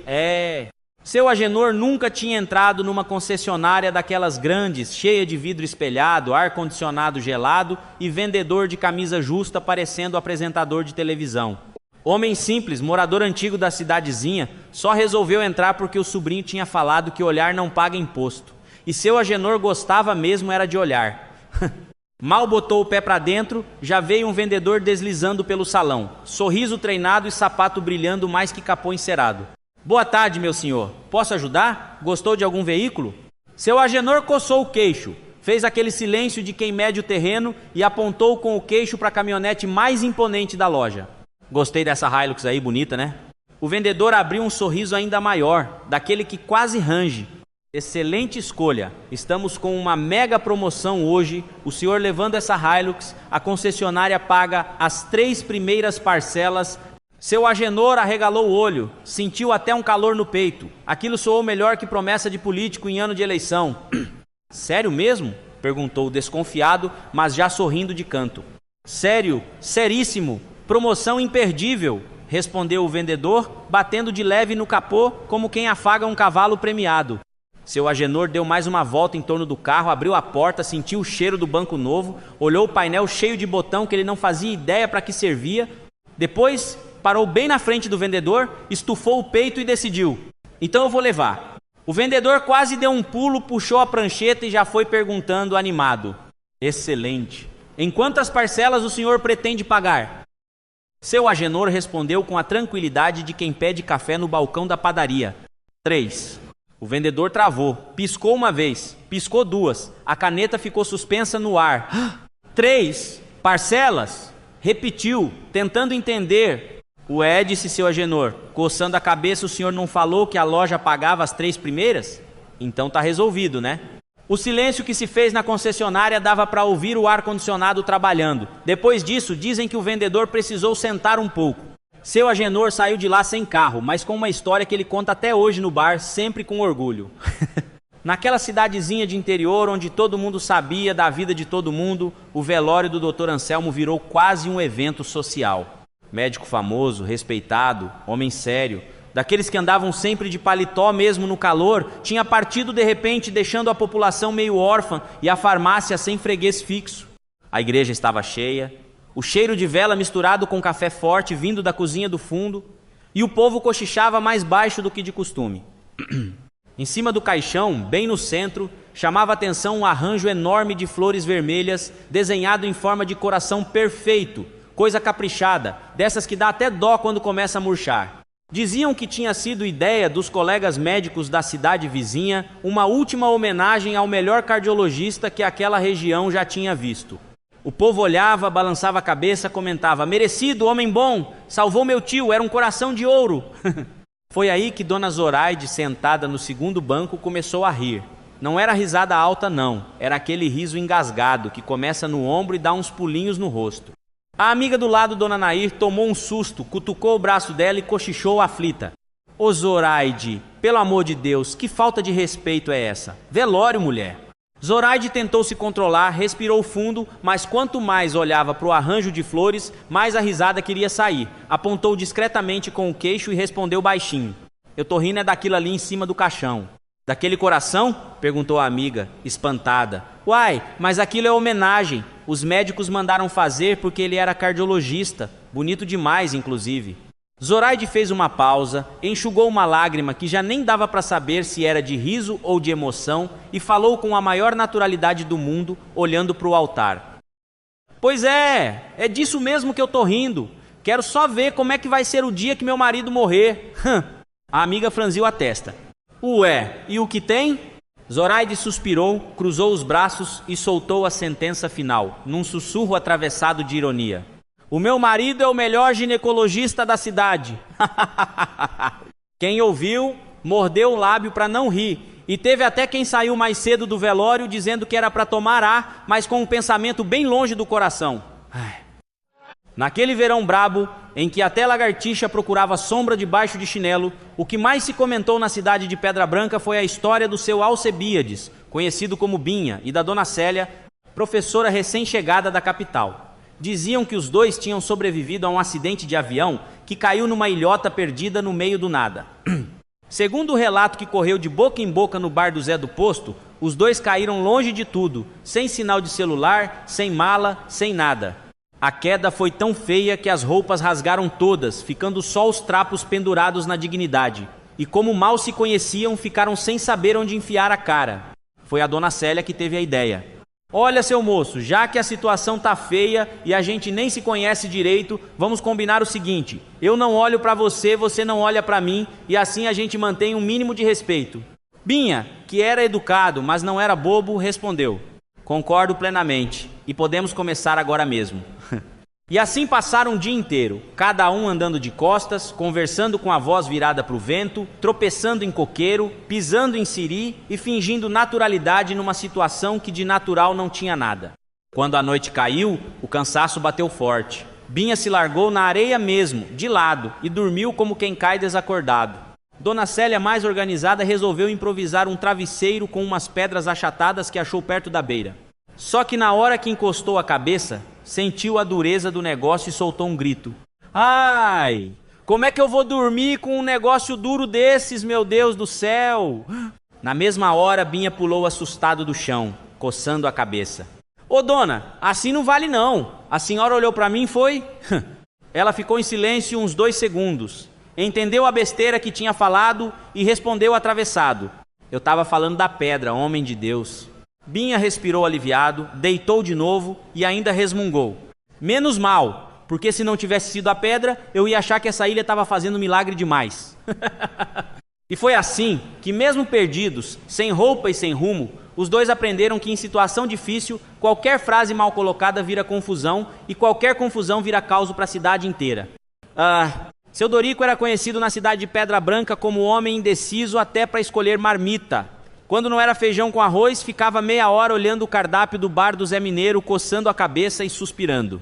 Pois foi justamente esse dom da indecisão que virou assunto quando ele apareceu de uma vez só com 3 namoradas oficiais. A fofoca correu mais rápido que notícia de vaca parindo. Um dia era visto com a Lourdes, toda chique. No outro com a Cida, esportiva. No terceiro com a Marlene, que ninguém sabia muito bem de onde tinha surgido, só que era boa de conversa e de conta. A pressão da cidade foi tanta que seu Dorico resolveu fazer um teste, achando que estava sendo moderno e inteligente. Foi ao banco, sacou 15 mil reais e deu 5 mil para cada uma. Gasta com o que quiser que depois eu tiro minhas conclusões, disse, todo sério. A Lourdes sumiu no shopping e voltou 3 dias depois parecendo capa de revista. Cabelo feito, unha, roupa nova, perfume caro. Gastei tudo para ficar mais bonita para você, Dorico. Fiz isso porque te amo, falou, piscando o olho. A Cida foi no mesmo shopping, mas voltou carregada de sacola. Comprei televisão, tablet, roupa para você, tênis, uns trem de esporte, tudo para te deixar feliz porque eu te amo, disse, toda animada. Já a Marlene apareceu só uma semana depois, calma que só, entregou 5 mil reais de volta. Apliquei o dinheiro, dobrei o valor e fiquei com o lucro. Agora tenho o meu e você tem o seu. Fiz isso porque te amo também. Seu Dorico ficou sentado na varanda, olhando para o nada, com o cachorro dormindo no pé e a sanfona tocando na rádio. Pensou. Pensou mais um pouco. O povo da rua passava devagar só para ver a cara dele. No outro dia, chamou as 3. Já decidi, anunciou, limpando a garganta. E quem foi a escolhida? Perguntou o Zé Mineiro, que estava escondido atrás do poste. Seu Dorico respirou fundo, olhou uma por uma, fez cara de homem profundo e disse: uai, escolhi a que tinha a bunda maior. A cidade inteira caiu na gargalhada. E foi assim que Pedra Branca aprendeu que, por mais teste moderno que se faça, homem do interior continua sendo homem do interior. No bairro antigo da Muoca, onde até o vento parece falar com sotaque, morava a Dona Carmela, uma italiana daquelas de respeito, mãos firmes, voz alta e coração grande, mas só quando o assunto não era visita. Viúva há muitos anos, ela vivia sozinha num prédio velho, desses que rangem mais que porta de curral, no apartamento 301, onde todo mundo sabia que tinha sempre cheiro de molho e reclamação no ar. Certo dia, o neto Giuseppe resolveu ligar, avisando que vinha visitá-la. Não vinha sozinho não, vinha com a nova esposa, recém-casada, toda elegante, dessas que falam baixo e sorriem demais. Dona Carmela atendeu o telefone já desconfiada, sentou-se na cadeira da cozinha e começou a explicar o caminho com uma paciência que não combinava com a fama. Disse que quando chegassem ao prédio, na porta da frente tinha um painel grande, cheio de botão. Ela morava no 301. Era só apertar o botão do interfone com o cotovelo que ela abria a porta. Entrando, o elevador ficava à direita. Era apertar o 3 também com o cotovelo. Saindo do elevador, o apartamento era o da esquerda. A campainha igualmente com o cotovelo. Falou tudo devagar, repetiu 2 vezes e ainda perguntou se estava claro. Giuseppe ficou um instante em silêncio do outro lado da linha. A esposa olhou para ele com cara de quem não estava entendendo nada. Então ele resolveu perguntar, meio sem graça. Vó, parece fácil sim, mas por que a gente tem que apertar tudo com o cotovelo? Do outro lado da linha, houve uma pausa curta, dessas que gelam a espinha. Dona Carmela respirou fundo, fez aquele barulhinho típico de reprovação e respondeu num tom que atravessava fio, parede e consciência. Que é isso, Dilmio? Então vocês estão vindo de mão vazia, então... Giuseppe desligou o telefone já sabendo que aquela visita ia sair, cara. A esposa, ainda sem entender direito, só percebeu uma coisa. Naquela casa, antes de entrar, tinha que aprender uma regra básica. Visita sem presente, nem precisa usar o cotovelo, porque nem a porta abre. Ô, minha gente, presta atenção que hoje tá bom demais da conta. Separei umas curiosidades tão doidas que até o Google ficaria confuso. E já vai deixando o like logo no começo, gostando ou não, porque aqui a regra é rir primeiro e reclamar depois. Se inscreve no canal, ativa o sininho e bora embarcar nessas maluquices comigo, porque se você não aprender nada, pelo menos vai sair daqui rindo, e isso já é lucro. Animais e seus absurdos ali. As baratas podem viver até 9 dias sem a cabeça, só morrem de fome. Ou seja, até sem cabeça elas têm mais resistência que muito político com mandato. Os elefantes são os únicos mamíferos que não conseguem saltar o que faz sentido. Se um elefante resolvesse pular, a África inteira ia tremer. Girafas não possuem cordas vocais, por isso você nunca ouviu uma girafa cantando. Mas olha pelo lado bom, pelo menos não inventaram a versão girafa no The Voice. As borboletas têm cerca de 12 mil olhos e mesmo assim continuam batendo na lâmpada de casa. Formigas levantam várias vezes o próprio peso enquanto isso. A gente quase morre carregando a sacola do mercado até o carro. Flamingos urinam nas próprias pernas para se refrescar. E você aí, achando estranho quem entra de roupa no chuveiro. A Terra não é nada normal. Existe um fungo gigante considerado o maior organismo vivo do planeta. Basicamente um condomínio de cogumelos com mais saúde que muito ser humano. Algumas ilhas têm uma catarata subaquática, é lindo de ver. Mas se você mergulhar achando que é cachoeira, vai acabar conversando com Nemo. Há nuvens vivas formadas por milhões de insetos, tipo a versão biológica de um show do Rock in Rio. Todo mundo junto, voando e gritando. Se uma pessoa gritasse por 8 anos, 7 meses e 6 dias, produziria energia para aquecer uma xícara de café. Só prova que reclamar aquece o coração e o café também. A água que a gente bebe hoje é mais antiga que o sol. Então, da próxima vez que alguém falar, essa água tá parada, pode responder, tá sim, desde antes do universo da Play. Humanos e suas histórias tortas. Os contos de fada originais não tinham beijo de amor verdadeiro. Na versão da princesa e o sapo, ela jogava o bicho na parede. Ou seja, o príncipe não nasceu do amor, nasceu da violência doméstica. Quem tem memória fotográfica seletiva, lembra só de bobagem, sabe todos os CPFs da família, mas esquece onde estacionou o carro. Mundo animal, sempre esquisito. Os golfinhos dão nomes uns aos outros, basicamente eles já tinham o WhatsApp muito antes da gente. Preguiças podem segurar a respiração por mais tempo que um golfinho, só falta segurar um emprego também. Polvos têm 3 corações, um para cada ex que volta a mandar mensagem. Tubarões existem antes das árvores, ou seja, eles são os verdadeiros dinossauros raiz, só que ainda na ativa. Pandas fingem que estão ocupados para não socializar, então eles já dominam a arte de sobreviver em escritório. Natureza e planeta. Na Lua caberiam todas as placas tectônicas da Terra empilhadas, mas ia ser a maior briga de condomínio do universo. O deserto do Saara já foi um oceano, ou seja, se você acha que sua vida mudou, imagina a do Saara. O lugar mais silencioso do mundo faz você ouvir seu coração batendo e também sua consciência te lembrando das dívidas. No espaço não existe barulho, ou seja, é o único lugar onde vizinho escuta seu som alto. O maior cristal do mundo é do tamanho de um ônibus, basicamente o sonho molhado de qualquer místico que acredita em energia positiva. Humanos e bizarrices. Humanos e bizarrices. Você produz mais baba durante a vida do que litros de sangue no corpo. Ou seja, a verdadeira fonte inesgotável é o travesseiro. O nariz humano consegue identificar mais cheiros que o número de estrelas na galáxia, mas sempre vai errar o cheiro do leite azedo na geladeira. Seu estômago se renova a cada 3 a 4 dias. Se não fosse isso, já tinha se rendido depois daquele rodízio de pizza. O cérebro consome tanta energia quanto uma lâmpada de 20 watts, mas tem gente que nem assim consegue acender. Os olhos piscam cerca de 20 vezes por minuto, ou seja, passamos boa parte da vida tirando print do mundo. Histórias e curiosidades culturais. O hino da Espanha não tem letra, então se errar a letra do hino brasileiro, muda de país e resolve. Na Idade Média, tomate era considerado venenoso, hoje é base da pizza. Ou seja, evoluímos como humanidade. O baralho foi inventado como forma de meditação e acabou virando desculpa para perder dinheiro no truco. O xadrez tem mais jogadas possíveis que átomos no universo conhecido. Mas ainda assim você perde em 3 movimentos para o computador. Na primeira versão da Cinderela, o sapatinho era de pele de esquilo, não de cristal, ou seja, o príncipe não tinha fetiche em luxo, tinha em taxidermia. Mundo animal e suas maluquices. As corujas não conseguem mexer os olhos, por isso giram a cabeça. Basicamente são a versão natureba do Exorcista. As vacas têm melhores amigas e ficam estressadas quando são separadas. Ou seja, elas já entenderam o valor do grupo do WhatsApp. Os golfinhos se drogam mastigando baiacus venenosos, basicamente os hippies do mar.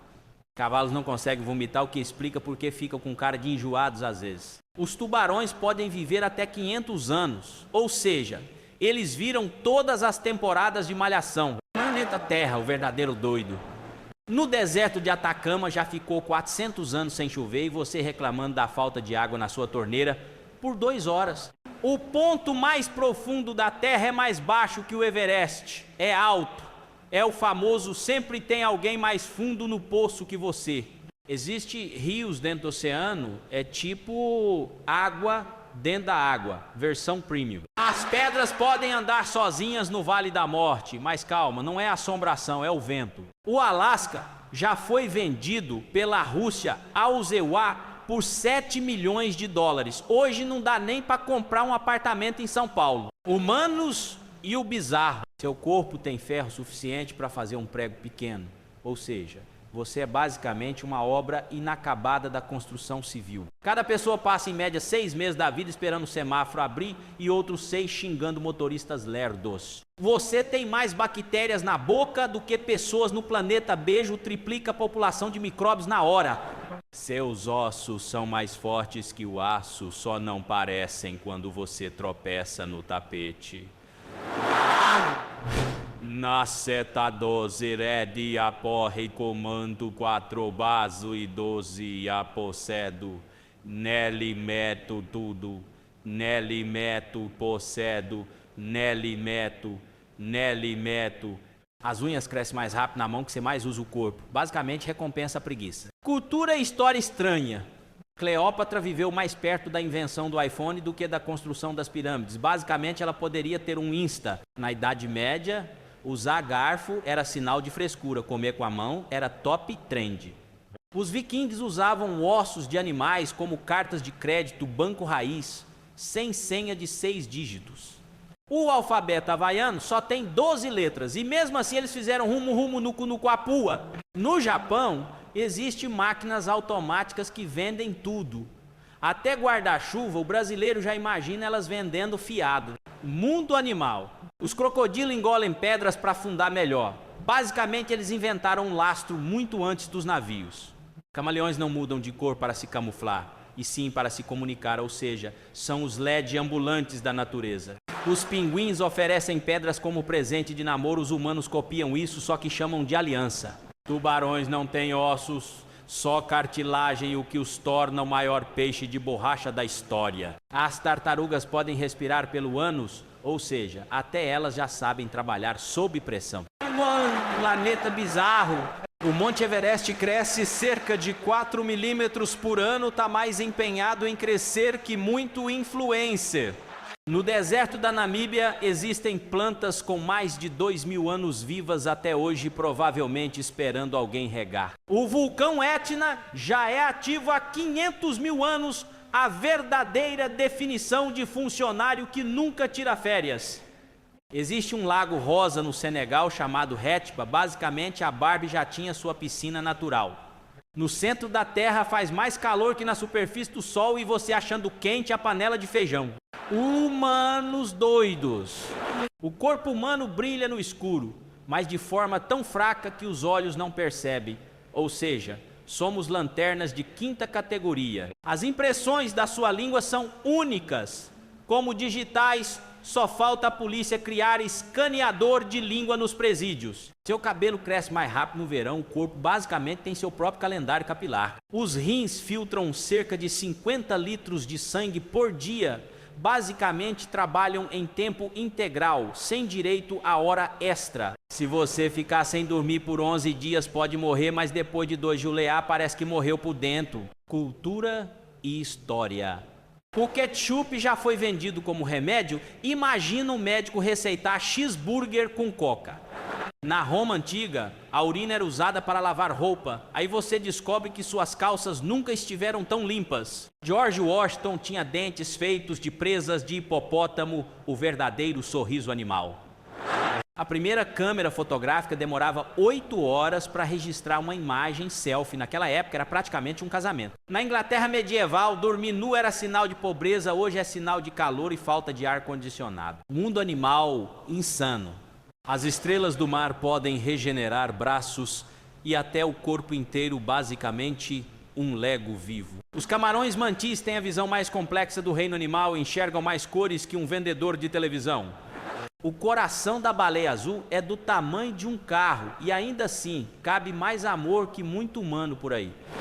Os avestruzes botam ovos maiores que uma bola de futebol omelete para alimentar uma cidade inteira. Bicho preguiça pode morrer afogado se confundir o próprio braço com um galho. Esse sim é nível hard de preguiça. A Terra não cansa de surpreender. Na Antártida existe uma cachoeira que escorre água vermelha chamada Cachoeira de Sangue. O cenário perfeito de filme de terror. O rio Amazonas despeja tanta água no mar que altera a cor do oceano a quilômetros de distância, é tipo o marca-texto da natureza. No deserto da Austrália choveu peixe de verdade, prova de que a vida gosta de ser irônica. Existe um lago na Tanzânia que transforma animais em pedra por calcificação. O verdadeiro Medusa Vibes. O maior deserto do mundo não é o Saara, é a Antártida. O gelo nada mais é do que a areia que esqueceu de descongelar. Humanos e o corpo. Você tem mais de 100.000 quilômetros de vasos sanguíneos, praticamente uma malha rodoviária interna. As lágrimas têm diferentes composições químicas dependendo do motivo do choro. Ou seja, existe lágrima gourmet. A língua é o músculo mais forte do corpo proporcionalmente. E ainda assim tem gente que não sabe usar para pedir desculpa.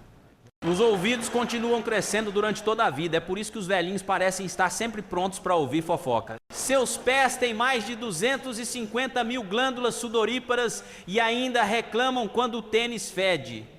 Futura história à parte. Napoleão era mais alto que a média da época, mas a história achou mais engraçado espalhar que ele era baixinho. Os romanos escovavam os dentes com urina clareador natural, só que o papel higiênico só foi popularizado no século XX antes. Valia de tudo. Folha, pano, até milho. O Big Ben não é o nome da torre, é o nome do sino. Ou seja, a galera chama errado há séculos e ninguém liga. Na Primeira Guerra Mundial usavam pombos para mandar mensagens, basicamente WhatsApp com asas. Minha gente, sejam bem-vindos ao tribunal mais maluco do planeta, a política brasileira. Aqui promessa de campanha igual dieta de segunda-feira. Começa bonita, mas nunca chega na sexta. Hoje vamos rir um pouco dessa turma que promete salvar o Brasil, mas no fim só salva o próprio salário. Então se ajeita aí na cadeira, pega a pipoca, porque nesse canal até notícia séria vira piada e político vira personagem de comédia. Promessas. Lula prometeu acabar com a fome, Bolsonaro prometeu acabar com a corrupção, o Alckmin prometeu baixar o preço do pãozinho. No fim, só quem cumpriu promessa foi o Alexandre de Moraes. Se fizer bagunça, vai preso. E cumpriu na hora. Cego e surdo. Perguntaram para o Moro: doutor, o senhor é cego ou surdo? Ele respondeu: nenhum nem outro. Eu só tenho memória seletiva. Oração do político. A oração preferida dos políticos é assim: Pai nosso que estais em Brasília. Bolsonaro, seja feita a minha vontade assim na terra como no zap. O pão nosso de cada dia, de preferência a 50 centavos. Alexandre de Moraes, livrai-nos dos patriotas. Amém. Mentira de campanha. Dizem que político somente em 3 momentos: antes da eleição, durante o governo e depois da cadeia. O problema é que o Lula já passou pelos 3 e ainda está prometendo que agora vai ser diferente. O caipira e os políticos. O caipira perguntou: seu Lula, o que é inflação? E o Lula respondeu: é quando o dinheiro do povo vai desaparecendo, igual minhas palestras que nunca aparecem comprovadas. Aí perguntou para o Bolsonaro: e corrupção?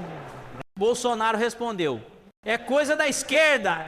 E o caipira: mas e os seus 51 imóveis? Bolsonaro: isso é investimento patriótico, pô. Teste da verdade. Se colocar Bolsonaro, Lula, Moro e Alckmin numa sala e ligar o detector de mentiras, o aparelho explode em 5 segundos. Só o Alexandre de Moraes fica inteiro, porque a mentira dos outros virou combustível para a careca dele brilhar. A ponte. Alckmin prometeu a ponte para o futuro, Lula prometeu o trem-bala, Bolsonaro prometeu acabar com a mamata. No fim, o único que cumpriu foi o STF, que construiu foi a ponte da Papuda, direto de Brasília para o Camburão. No velório de político, alguém perguntou: qual é a causa da morte? O outro respondeu: promessa de campanha cumprida. Nessa hora, até o Alexandre de Moraes levantou a sobrancelha. Essa aí eu vou investigar. O juiz Alexandre de Moraes é igual Wi-Fi, onde você menos espera ele aparece e já conecta a tornozeleira eletrônica no patriota mais próximo. Dizem que no Brasil só existem 2 certezas: imposto e promessa de político. A diferença é que o imposto você paga, a promessa você só acredita se for mais inocente que eleitor, acreditando em 13 graus do Bolsa Família ou em gasolina a R$ 2,50. Golpe ou excursão? Bolsonaro diz que não teve golpe, foi só manifestação. A esquerda retruca que manifestação é passeata com apito, não excursão com catapulta para cima de vidraça. Se depender do STF, esse passeio vai custar 27 anos de prisão e não tem direito a meia passagem. Moraes, o DJ. Alexandre de Moraes virou DJ de Brasília. Quem fala besteira ele corta o som, quem desafina ele tira da pista. Até o zap do tiozão patriota já entra filtrado. Manda áudio de 2 minutos e recebe de volta uma intimação de 200 páginas. Promessa no posto. Bolsonaro jurou gasolina R$ 2,50. O eleitor acreditou e abasteceu até o isqueiro. No fim, o único combustível barato foi a corrente de WhatsApp, que continua enchendo o tanque de iludido todo dia. Lula e o trem-bala. Lula prometeu o trem-bala, mas até hoje o único trem que anda é o do boteco. Mesa cheia, brinde na mão e discurso de que agora vai. Só que não vai, nunca foi. E se for, vai parar na estação Papuda. Narrativa de Marte. A direita grita que Bolsonaro é Marte, preso injustamente. A esquerda responde que Marte de verdade morre pela causa. Não grava live reclamando da tornozeleira. No fundo, os 2 lados tratam político igual ídolo pop. Brigam mais por fã-clube do que por ideia. Auxílio e voto. No Brasil, Bolsa não é acessório, é moeda de troca. Bolsa Família, Auxílio Brasil, Pix Patriótico. O eleitor não vota por ideologia, vota pelo benefício. No fim, a democracia parece Black Friday. O voto é de quem ofereceu o melhor desconto. Condenação premium. O STF condenou Bolsonaro a 27 anos. Petista vibrou mais que gol em final de Copa. Bolsonarista diz que foi armação. No Brasil é assim: Se o réu é do meu time é perseguição, se é do outro é justiça divina. Moro, o comentarista, Moro virou comentarista de política igual o ex-jogador na TV. Critica juiz, fala que a regra mudou no meio do jogo e no fim só aparece na tela porque já não está mais em campo. O povo iludido. Petista acredita que Lula vai salvar o país com churrasco e cerveja. Bolsonarista acredita que Bolsonaro vai voltar montado num tanque. Enquanto isso, o povo continua acreditando em promessa de campanha igual criança acredita em Papai Noel. Narrativa sem fim. Todo governo tem sua narrativa. Uns dizem que estão salvando a democracia, outros dizem que estão lutando contra o comunismo. A verdade é que todos estão salvando é o próprio cargo. E o eleitor continua escolhendo qual mentira prefere ouvir até a próxima eleição. O retorno de Collor. Collor já foi caçador de marajás, hoje é marajá aposentado. Se aparecer em 2026, vai prometer devolver os carros que confiscou dos anos 90, porque o dinheiro mesmo já foi gasto em propina faz tempo. Sarney, imortal. Sarney continua vivo e forte, parece até cláusula pétrea da Constituição. Do jeito que vai, em 2026 ele ainda aparece no horário eleitoral dizendo: vote em mim, eu sou tradição. Maluf e o desvio. Maluf dizia: rouba, mas faz. A geração nova aprendeu direitinho, agora rouba, mas posta no Instagram com gratidão. Maluf deveria ser patrono da política brasileira, porque todo candidato usa a mesma fórmula até hoje. Dilma e as metáforas. Dilma já avisou, se a eleição é um jogo, a bola é redonda e o campo é inclinado. Em 2026, se chamarem ela para o debate, a plateia leva dicionário de metáforas só para acompanhar. FHC e o estudioso. FHC, se voltar a falar, vai prometer plano de estabilidade 2. O problema é que até explicar o plano, o eleitor já dormiu. A campanha dele precisava de legenda, tradução simultânea em português popular. Pablo Marçal, o coach. Pablo Marçal já disse que vai destravar o Brasil. Só não explicou se é com mantra, meditação ou curso de $997 em 12 vezes sem juros. Em debate, vai ser o único candidato que entrega PowerPoint no lugar de programa de governo. Luciano Huck e o Caldeirão. Luciano Huck vai prometer trocar a casa do eleitor. Se eu ganhar, você vota em mim e eu te entrego uma sala nova, uma cozinha planejada e um Fiat Mobi na garagem. O problema é que o caldeirão dele sempre cozinha com dinheiro público. William Bonner, presidente. Imagina o Bonner candidato em 2026. Boa noite, brasileiros. Estou aqui para governar com isenção, imparcialidade e com patrocínio da Natura no intervalo. A única certeza é que o horário eleitoral ia virar Jornal Nacional estendido. Velho da Havan, se o velho da Havan se candidatar, já sabemos o plano de governo: transformar o Congresso em filial da loja. O STF ganhava a fachada da Estátua da Liberdade e os ministros desconto em eletrodoméstico. Eleições 2026. A eleição de 2026 promete ser um show de horrores. Lula tentando emplacar sucessor, Bolsonaro tentando se candidatar direto da papuda, Marçal prometendo destravar o Brasil, Huck comendo audiência e o eleitor fanático, como sempre, acreditando que dessa vez vai dar certo. No fim, só dá certo mesmo para quem ganha salário de gabinete. Trump e o mito importado. Bolsonarista idolatra Trump como se fosse versão premium do Capitão. É o mito em inglês, dizem. O problema é que os dois juntos parecem dupla sertaneja. Trump, Bolsonaro, cantando fake news no coração. Putin e a liberdade. Brasileiro que grita liberdade no Zap é o mesmo que aplaude Putin, que prende opositor até por olhar torto. É tipo torcer pro Flamengo e vibrar quando o Corinthians faz gol. Elon Musk, o ministro das redes. Quando o Musk mexe no Twitter, o eleitor brasileiro acha que é ato de libertação mundial. Teve gente que acreditou que ele ia pousar em Brasília de foguete só para derrubar o STF. No fim, o único foguete que subiu foi o preço da gasolina. Narrativa das guerras. Na guerra da Ucrânia, cada lado escolhe um culpado. A direita acha que Zelensky é comunista, a esquerda diz que Putin é fascista. Enquanto isso, o brasileiro só quer saber se o trigo vai subir, porque se o pãozinho aumentar, a guerra já virou problema nacional. Israel e Palestina no Zap. O eleitor fanático comenta Israel e Palestina como se fosse jogo de futebol. Um lado posta Israel 7x, Palestina. O outro rebate, Palestina 13x, 0 Israel. No fim, ninguém sabe onde fica Gaza no mapa, mas todo mundo tem opinião formada. China, a comunista, capitalista. Brasileiro odeia comunismo, mas compra tudo da China no Shopee. O cara grita, abaixo a ditadura, e 5 minutos depois recebe em casa uma camiseta verde e amarela com etiqueta Made in China. Trump 2026. Tem eleitor que sonha com Trump concorrendo no Brasil. Já pensou ele no debate? Good evening, brasileiros. Make Brazil great again. Ia ganhar voto até de gente que não fala inglês, só porque lembrou da música do Luan Santana. Putin e os aliados de ocasião. A esquerda romantiza Putin como anti-EUA. A direita romantiza como macho alfa. No fundo, Putin só romantiza mesmo é tanques de guerra. E brasileiro que nunca andou de ônibus decente aplaude desfile militar russo como se fosse carnaval no sambódromo. Elon Musk. Presidente, se Elon Musk concorrer no Brasil, vai prometer internet grátis da Starlink. O eleitor acredita e já vende a TV de tubo, achando que vai assistir novela direto do foguete. No fim, o Musk só leva embora mais uns satélites e deixa a conta do cartão internacional estourada.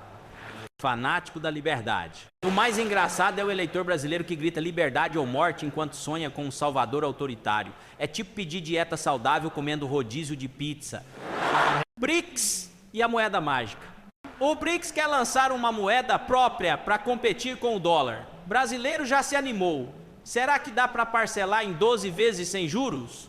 O problema é que, se essa moeda seguir o padrão político, vai se chamar Real 2 e desvalorizar antes do Pix cair. Dólar alto, culpa baixa. Quando o dólar sobe, o governo culpa a guerra, a pandemia, o clima, a energia cósmica de Mercúrio, retrógrado, qualquer coisa, menos a própria bagunça.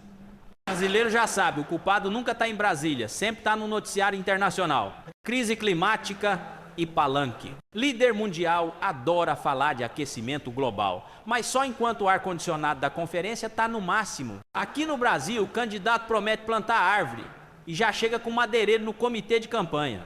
Guerra comercial. China x EUA. China e EUA brigam como casal rico. Um ameaça com tarifa, o outro devolve com embargo. O Brasil olha de longe e pensa, se sobrar soja a gente compra, se sobrar TikTok a gente dança. Europa e o gás.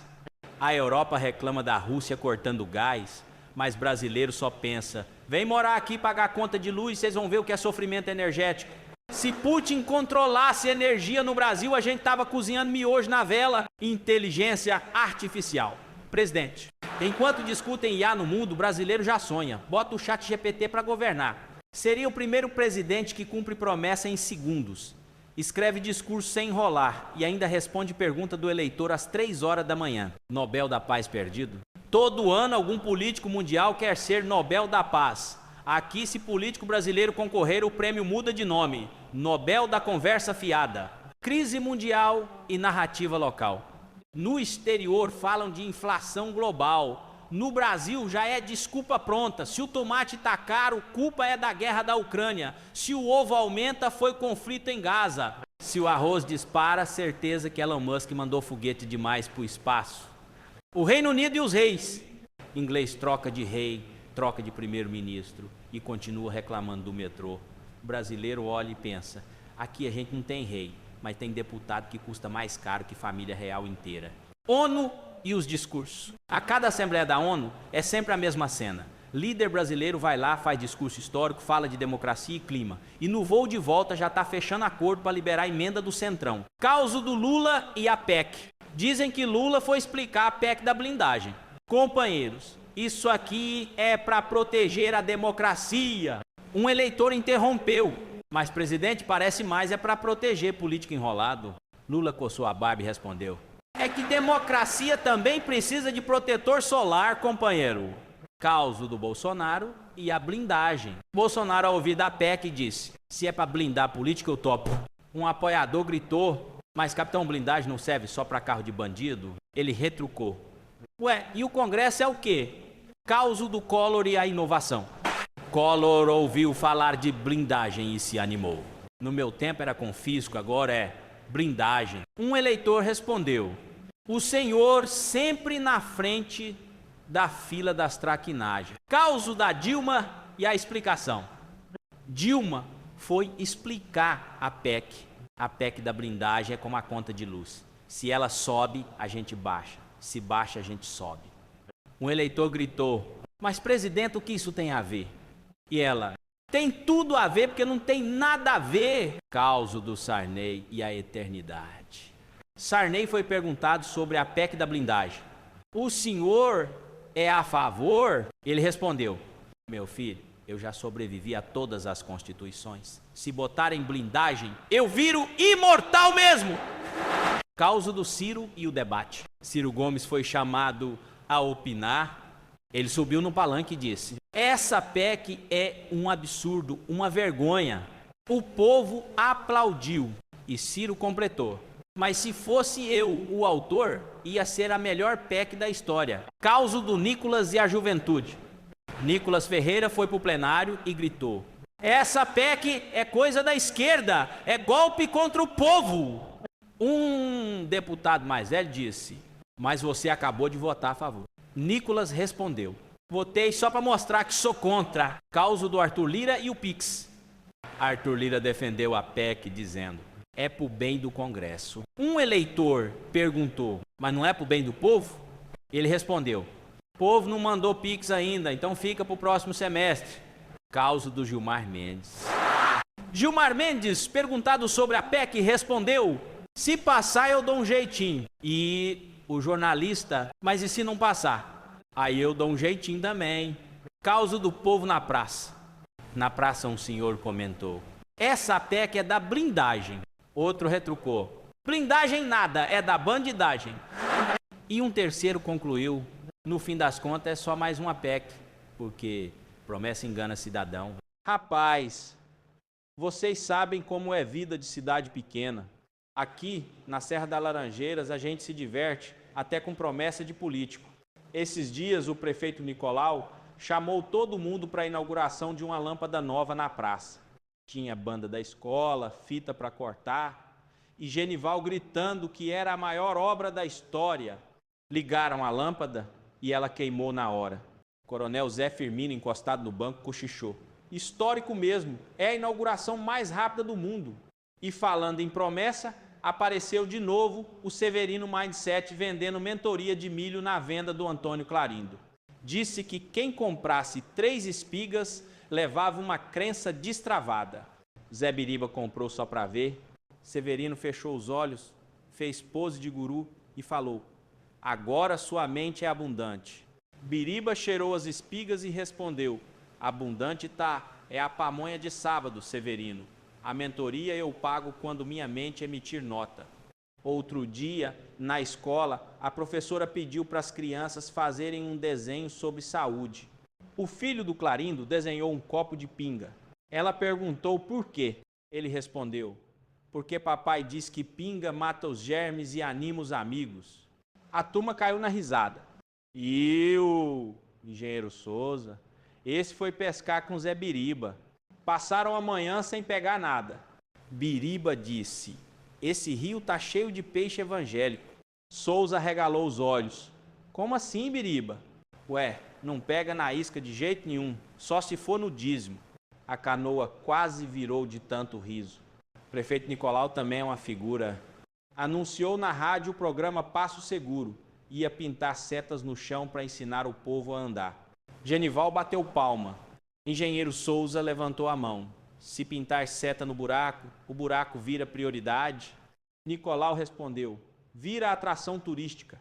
Genival completou: nunca visto na história. Outro caso foi da enfermeira Eli, que viu Severino Mindset com a mão no peito. Perguntou: que dor é essa, Severino? Ele respondeu: é meu coração expandindo para a prosperidade. Eli suspirou: pois parece que está expandindo para o posto de saúde mesmo. Na barbearia, um bêbado entrou tropeçando e sentou na cadeira. O barbeiro perguntou: vai querer cabelo ou barba? O bêbado respondeu: traz um copo de pinga que eu faço a barba por dentro.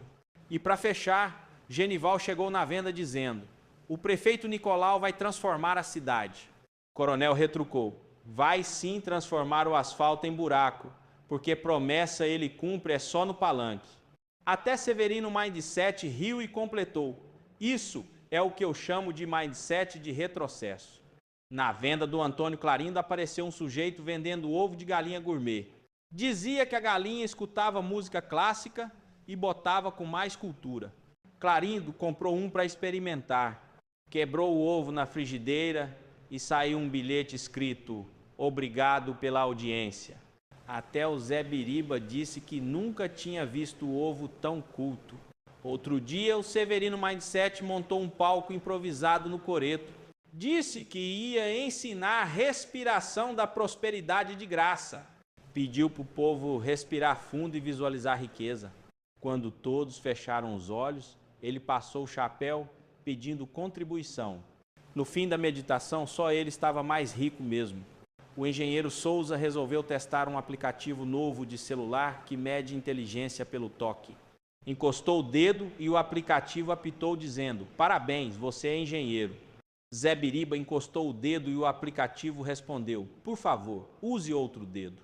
Ele trocou o dedo e o aplicativo falou: "Muito melhor, continue tentando". O povo da praça se acabava de rir. O prefeito Nicolau, animado com as redes sociais, anunciou que ia construir um portal do futuro na entrada da cidade. Genival correu na frente dizendo que era a obra mais moderna do estado. No dia da inauguração, descobriram que era só um arco de bambu com uma placa Portal do Futuro, em breve. Coronel Zé Firmino cochichou. O futuro chegou antes da obra. Na feira, Dona Ritinha começou a vender pastel fit. Era só vento com gosto de queijo. O freguês mordeu e disse que não tinha recheio. Ela explicou: "É para emagrecer, meu filho. Se tivesse recheio, engordava". O freguês devolveu: "Então embrulha 2, que vou emagrecer mais rápido". Enfermeira Eli estava no posto explicando sobre saúde mental. Disse: "Dormir cedo é remédio de graça". Um cabra levantou a mão: "Mas eu durmo cedo e acordo cansado". Eli respondeu: "Então experimente trabalhar menos e descansar de verdade". O coronel, que ouvia do canto, comentou: "Essa receita não passa no SUS". Na Praça Genival, decidiu imitar o Severino Mindset e começou a vender água motivacional. Era água normal, mas com etiqueta: "Beba e acredite". Uma senhora comprou, bebeu e disse: "Ainda continuo devendo no mercado". Genival respondeu: "É porque não tomou o pacote premium". O Zé Biriba comprou um rádio velho de feira. O vendedor disse que pegava até conversa de político. Ligou o rádio e só saiu promessa repetida. Biriba devolveu e falou: "Esse rádio tá ótimo, só não quero ouvir reprise de mentira". Na Praça da Serra das Laranjeiras, 2 guardinhas acharam 3 granadas no lixo. O novato, nervoso, perguntou: "E se uma explodir no caminho?". O veterano respondeu calmo: "Não tem problema. A gente fala para o prefeito Nicolau que eram só 2. Um caboclo doente contou para o médico. Antes de vir aqui, eu fui num curandeiro". O médico, cheio de si, respondeu: "E que besteira esse charlatão te disse?". Ele me aconselhou procurar o senhor. Na venda do Clarindo, Severino Mindset falava sobre energia sexual quando um rapaz reclamou com o doutor da cidade. "Depois da primeira fico cansado. Depois da segunda sinto dor no peito. Depois da terceira, uma fraqueza danada". O doutor perguntou: "Então por que não para depois da primeira?". "De que jeito, doutor? Eu sou casado com a terceira". Uma moça fogosa se abriu com um psiquiatra da capital que veio dar palestra no posto da Eli. "Doutor, toda vez que conheço um rapaz, vou para a cama com ele logo no primeiro encontro e depois fico deprimida". "Não é para menos. Vou te ajudar a se livrar dessa compulsão". "Compulsão? Não. Eu só queria saber como não ficar deprimida depois". No bar do Genival, 2 caras se conheceram e saíram juntos. O dono do carro bebeu demais e pediu para o outro dirigir. Este acelerava e batia na frente, depois dava ré e batia atrás. O dono do carro perguntou: "Você não sabe dirigir?". "Sei sim, só estou mostrando o meu lado feminino". Um viajante cansado parou no único hotel da Serra. O casebre mal cheiroso tinha até percevejo desfilando no balcão. Ele foi preencher a ficha, viu o bicho vindo e logo botou a mão por cima. "Nem pensar, não vou deixar você ver o número do meu quarto". Na venda do Clarindo, um sujeito exibia para Biriba a nova boneca secretária inflável que trouxe do Japão. Redigia carta, fazia contabilidade, tudo. O amigo curioso levou a boneca para o banheiro. Minutos depois, gritou de dor. O dono lembrou. Esqueci de avisar, a boca é um apontador. Um turista brasileiro chegou no Lago da Galileia e perguntou o preço do passeio. $50 por meia hora. Tá maluco? Esse é o lago onde Jesus andou sobre as águas. Também pudera com esse preço? Lá no posto de saúde, uma morena toda vistosa contou para o médico que tinha coceira danada. Ele perguntou, você é virgem? Sou. Receitou pomada, depois creme, depois pasta, nada resolvia. No fim disse, vai ter que perder a virgindade urgente. A moça saiu desesperada, pegou um bêbado na rua e levou para o hotel. Quando o bêbado penetrou, um siri saiu da perereca dela com as garras levantadas. O bêbado olhou o bicho e disse, qual é, cabaço? Vai encarar? Um pastor da serra fez um teste com 3 casais para entrar na igreja. 2 semanas sem sexo. O casal idoso conseguiu fácil. O casal de meia-idade com esforço. O casal novo não aguentou. Pastor, ela derrubou uma lata de milho na prateleira, se abaixou, eu não resisti. Ô pastor, isso significa que vocês não são bem-vindos à igreja. O rapaz, sabemos, depois disso não somos bem-vindos nem no supermercado. No trem, um judeu bateu num filipino. Isso é pelo ataque a Pearl Harbor. Mas foram os japoneses. Para mim é tudo a mesma coisa. Quando o judeu dormiu, o filipino bateu nele. Isso é pelo afundamento do Titanic. Mas quem afundou foi um iceberg. Para mim, iceberg, Rosenberg, Nuremberg, é tudo a mesma coisa. Na beira do rio do interior, um gaúcho viu 2 outros numa cena íntima. Puxou o 38, mas bate, como se não bastasse a fama do Estado. Vou passar fogo nos 2. O ativo respondeu, estou salvando a vida dele, estava se afogando. O gauchão coçou a barba. Se estava se afogando, era para tirar da água e fazer respiração boca a boca. E como tu acha que tudo isso começou, tchê? No ônibus da linha da serra, um homem jogava o olho de vidro para cima para ver se tinha lugar na frente. Outro passageiro comentou, não precisa se exibir assim não. O homem respondeu, não estou me exibindo, só tentando ver se tem lugar sentado lá. Depois do sexo, uma mulher da serra aconselhava a amiga, diga qualquer coisa para o homem, ele já vai estar dormindo mesmo. Tarde da noite, o padre passava pelo cemitério quando ouviu um gemido. Arruma.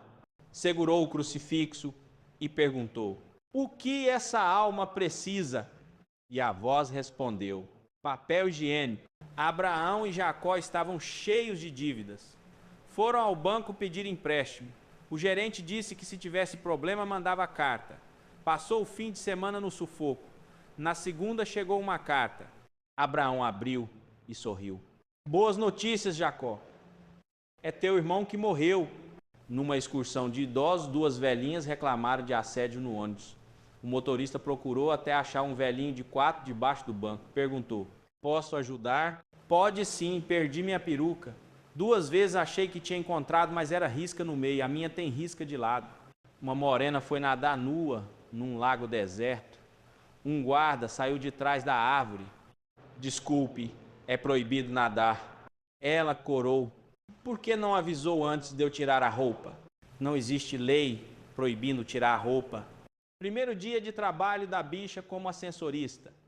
Entra um sujeito fumando charuto. Ela diz, moço, não pode fumar no elevador, não posso subir assim. O sujeito ameaça enfiar o charuto. Ela responde, não adianta querer me agradar, regulamento é regulamento. Severino Mindset inventou uma academia chamada Mente Sarada. O treino era ficar olhando para um saco de cimento e repetir, eu levanto. Depois de uma semana, ninguém levantava nada, só a autoestima dele. Antônio Clarindo comentou, esse é o único lugar que a gente paga para ficar cansado sem fazer esforço. O prefeito Nicolau marcou uma coletiva para anunciar a nova frota de ônibus. Chegou com Genival e um microfone dizendo, é o transporte mais rápido que já tivemos. Atrás dele tinha um jegue com uma placa ônibus experimental. O povo riu tanto que o animal ficou famoso como Expresso da Serra. Na venda do Clarindo apareceu um cara vendendo mel milagroso que curava de dor de cotovelo até inveja. Ele dizia: se passar no pão fica rico, se passar no cabelo nasce até ideia nova. Severino Mindset comprou um pote e saiu falando: vou passar na minha palestra e duplicar o faturamento. Uma semana depois voltou só com um pote vazio, duplicou mesmo, mas foi o número de boletos. Genival resolveu abrir uma escola de trânsito improvisada na praça. Pintou umas faixas no chão e cobrava R$ 5 para ensinar a andar com propósito. Prefeito Nicolau foi prestigiar e perguntou: e esses cones? Genival respondeu: é para treinar, desviar de promessa política. O povo caiu na risada. Zé Biriba foi caçar tatu com o engenheiro Souza. Levaram um cachorro tão preguiçoso que quando o tatu saiu correndo, o cachorro deitou na sombra. Souza disse: esse aí é igual vereador, corre do serviço e dorme no plenário. Enfermeira Eli estava dando palestra sobre alimentação saudável. Perguntou quem comia verdura todo dia. Um senhor levantou a mão. Como sim? Mas é só alface que decora o prato da churrascaria. Eli suspirou. Do jeito que vocês são, o único verde que entra é da nota de 100. Na barbearia do bairro, Severino Mindset apareceu vendendo corte quântico. Segundo ele, o cabelo crescia mais alinhado com os chakras. Coronel Zé Firmino topou experimentar. Saiu com um lado raspado e o outro inteiro. Perguntou: Severino, que moda é essa? Severino respondeu: esse lado já está no futuro, coronel. O outro vai acompanhar depois. Dona Ritinha abriu um food truck de pamonha gourmet. Era pamonha sem milho, só conceito. Ela dizia: é para quem quer a energia do milho sem as calorias. Um cliente mordeu e comentou: então embrulha 2, que vou emagrecer mais rápido. Prefeito Nicolau anunciou a Semana da Inovação. A grande atração era uma bicicleta compartilhada na praça. Genival posava para a foto dizendo que era mobilidade sustentável. Quando a imprensa chegou, descobriram que a bicicleta era do Zé Biriba emprestada. Biriba gritou: pode tirar foto, mas traz de volta que eu uso para ir trabalhar. No posto de saúde, um cabra reclamava de dor no ombro. Eli perguntou o que fazia no tempo livre. Ele respondeu: eu empurro promessa política para frente. Ela concluiu: então não é dor, é costume. Severino Mindset inventou a água do destravamento total. Vendia na porta do mercado com a frase: beba e sinta seu potencial. Um matuto comprou, bebeu e disse: senti nada. Severino respondeu: é porque você tomou só meia dose. Potencial inteiro é pacote premium. Engenheiro Souza resolveu ensinar tecnologia no coreto. Mostrou um celular velho dizendo: isso aqui pega até promessa de político. Ligou e só saiu promessa repetida. Biriba comentou: esse aparelho tá ótimo, só não quero ouvir reprise de mentira.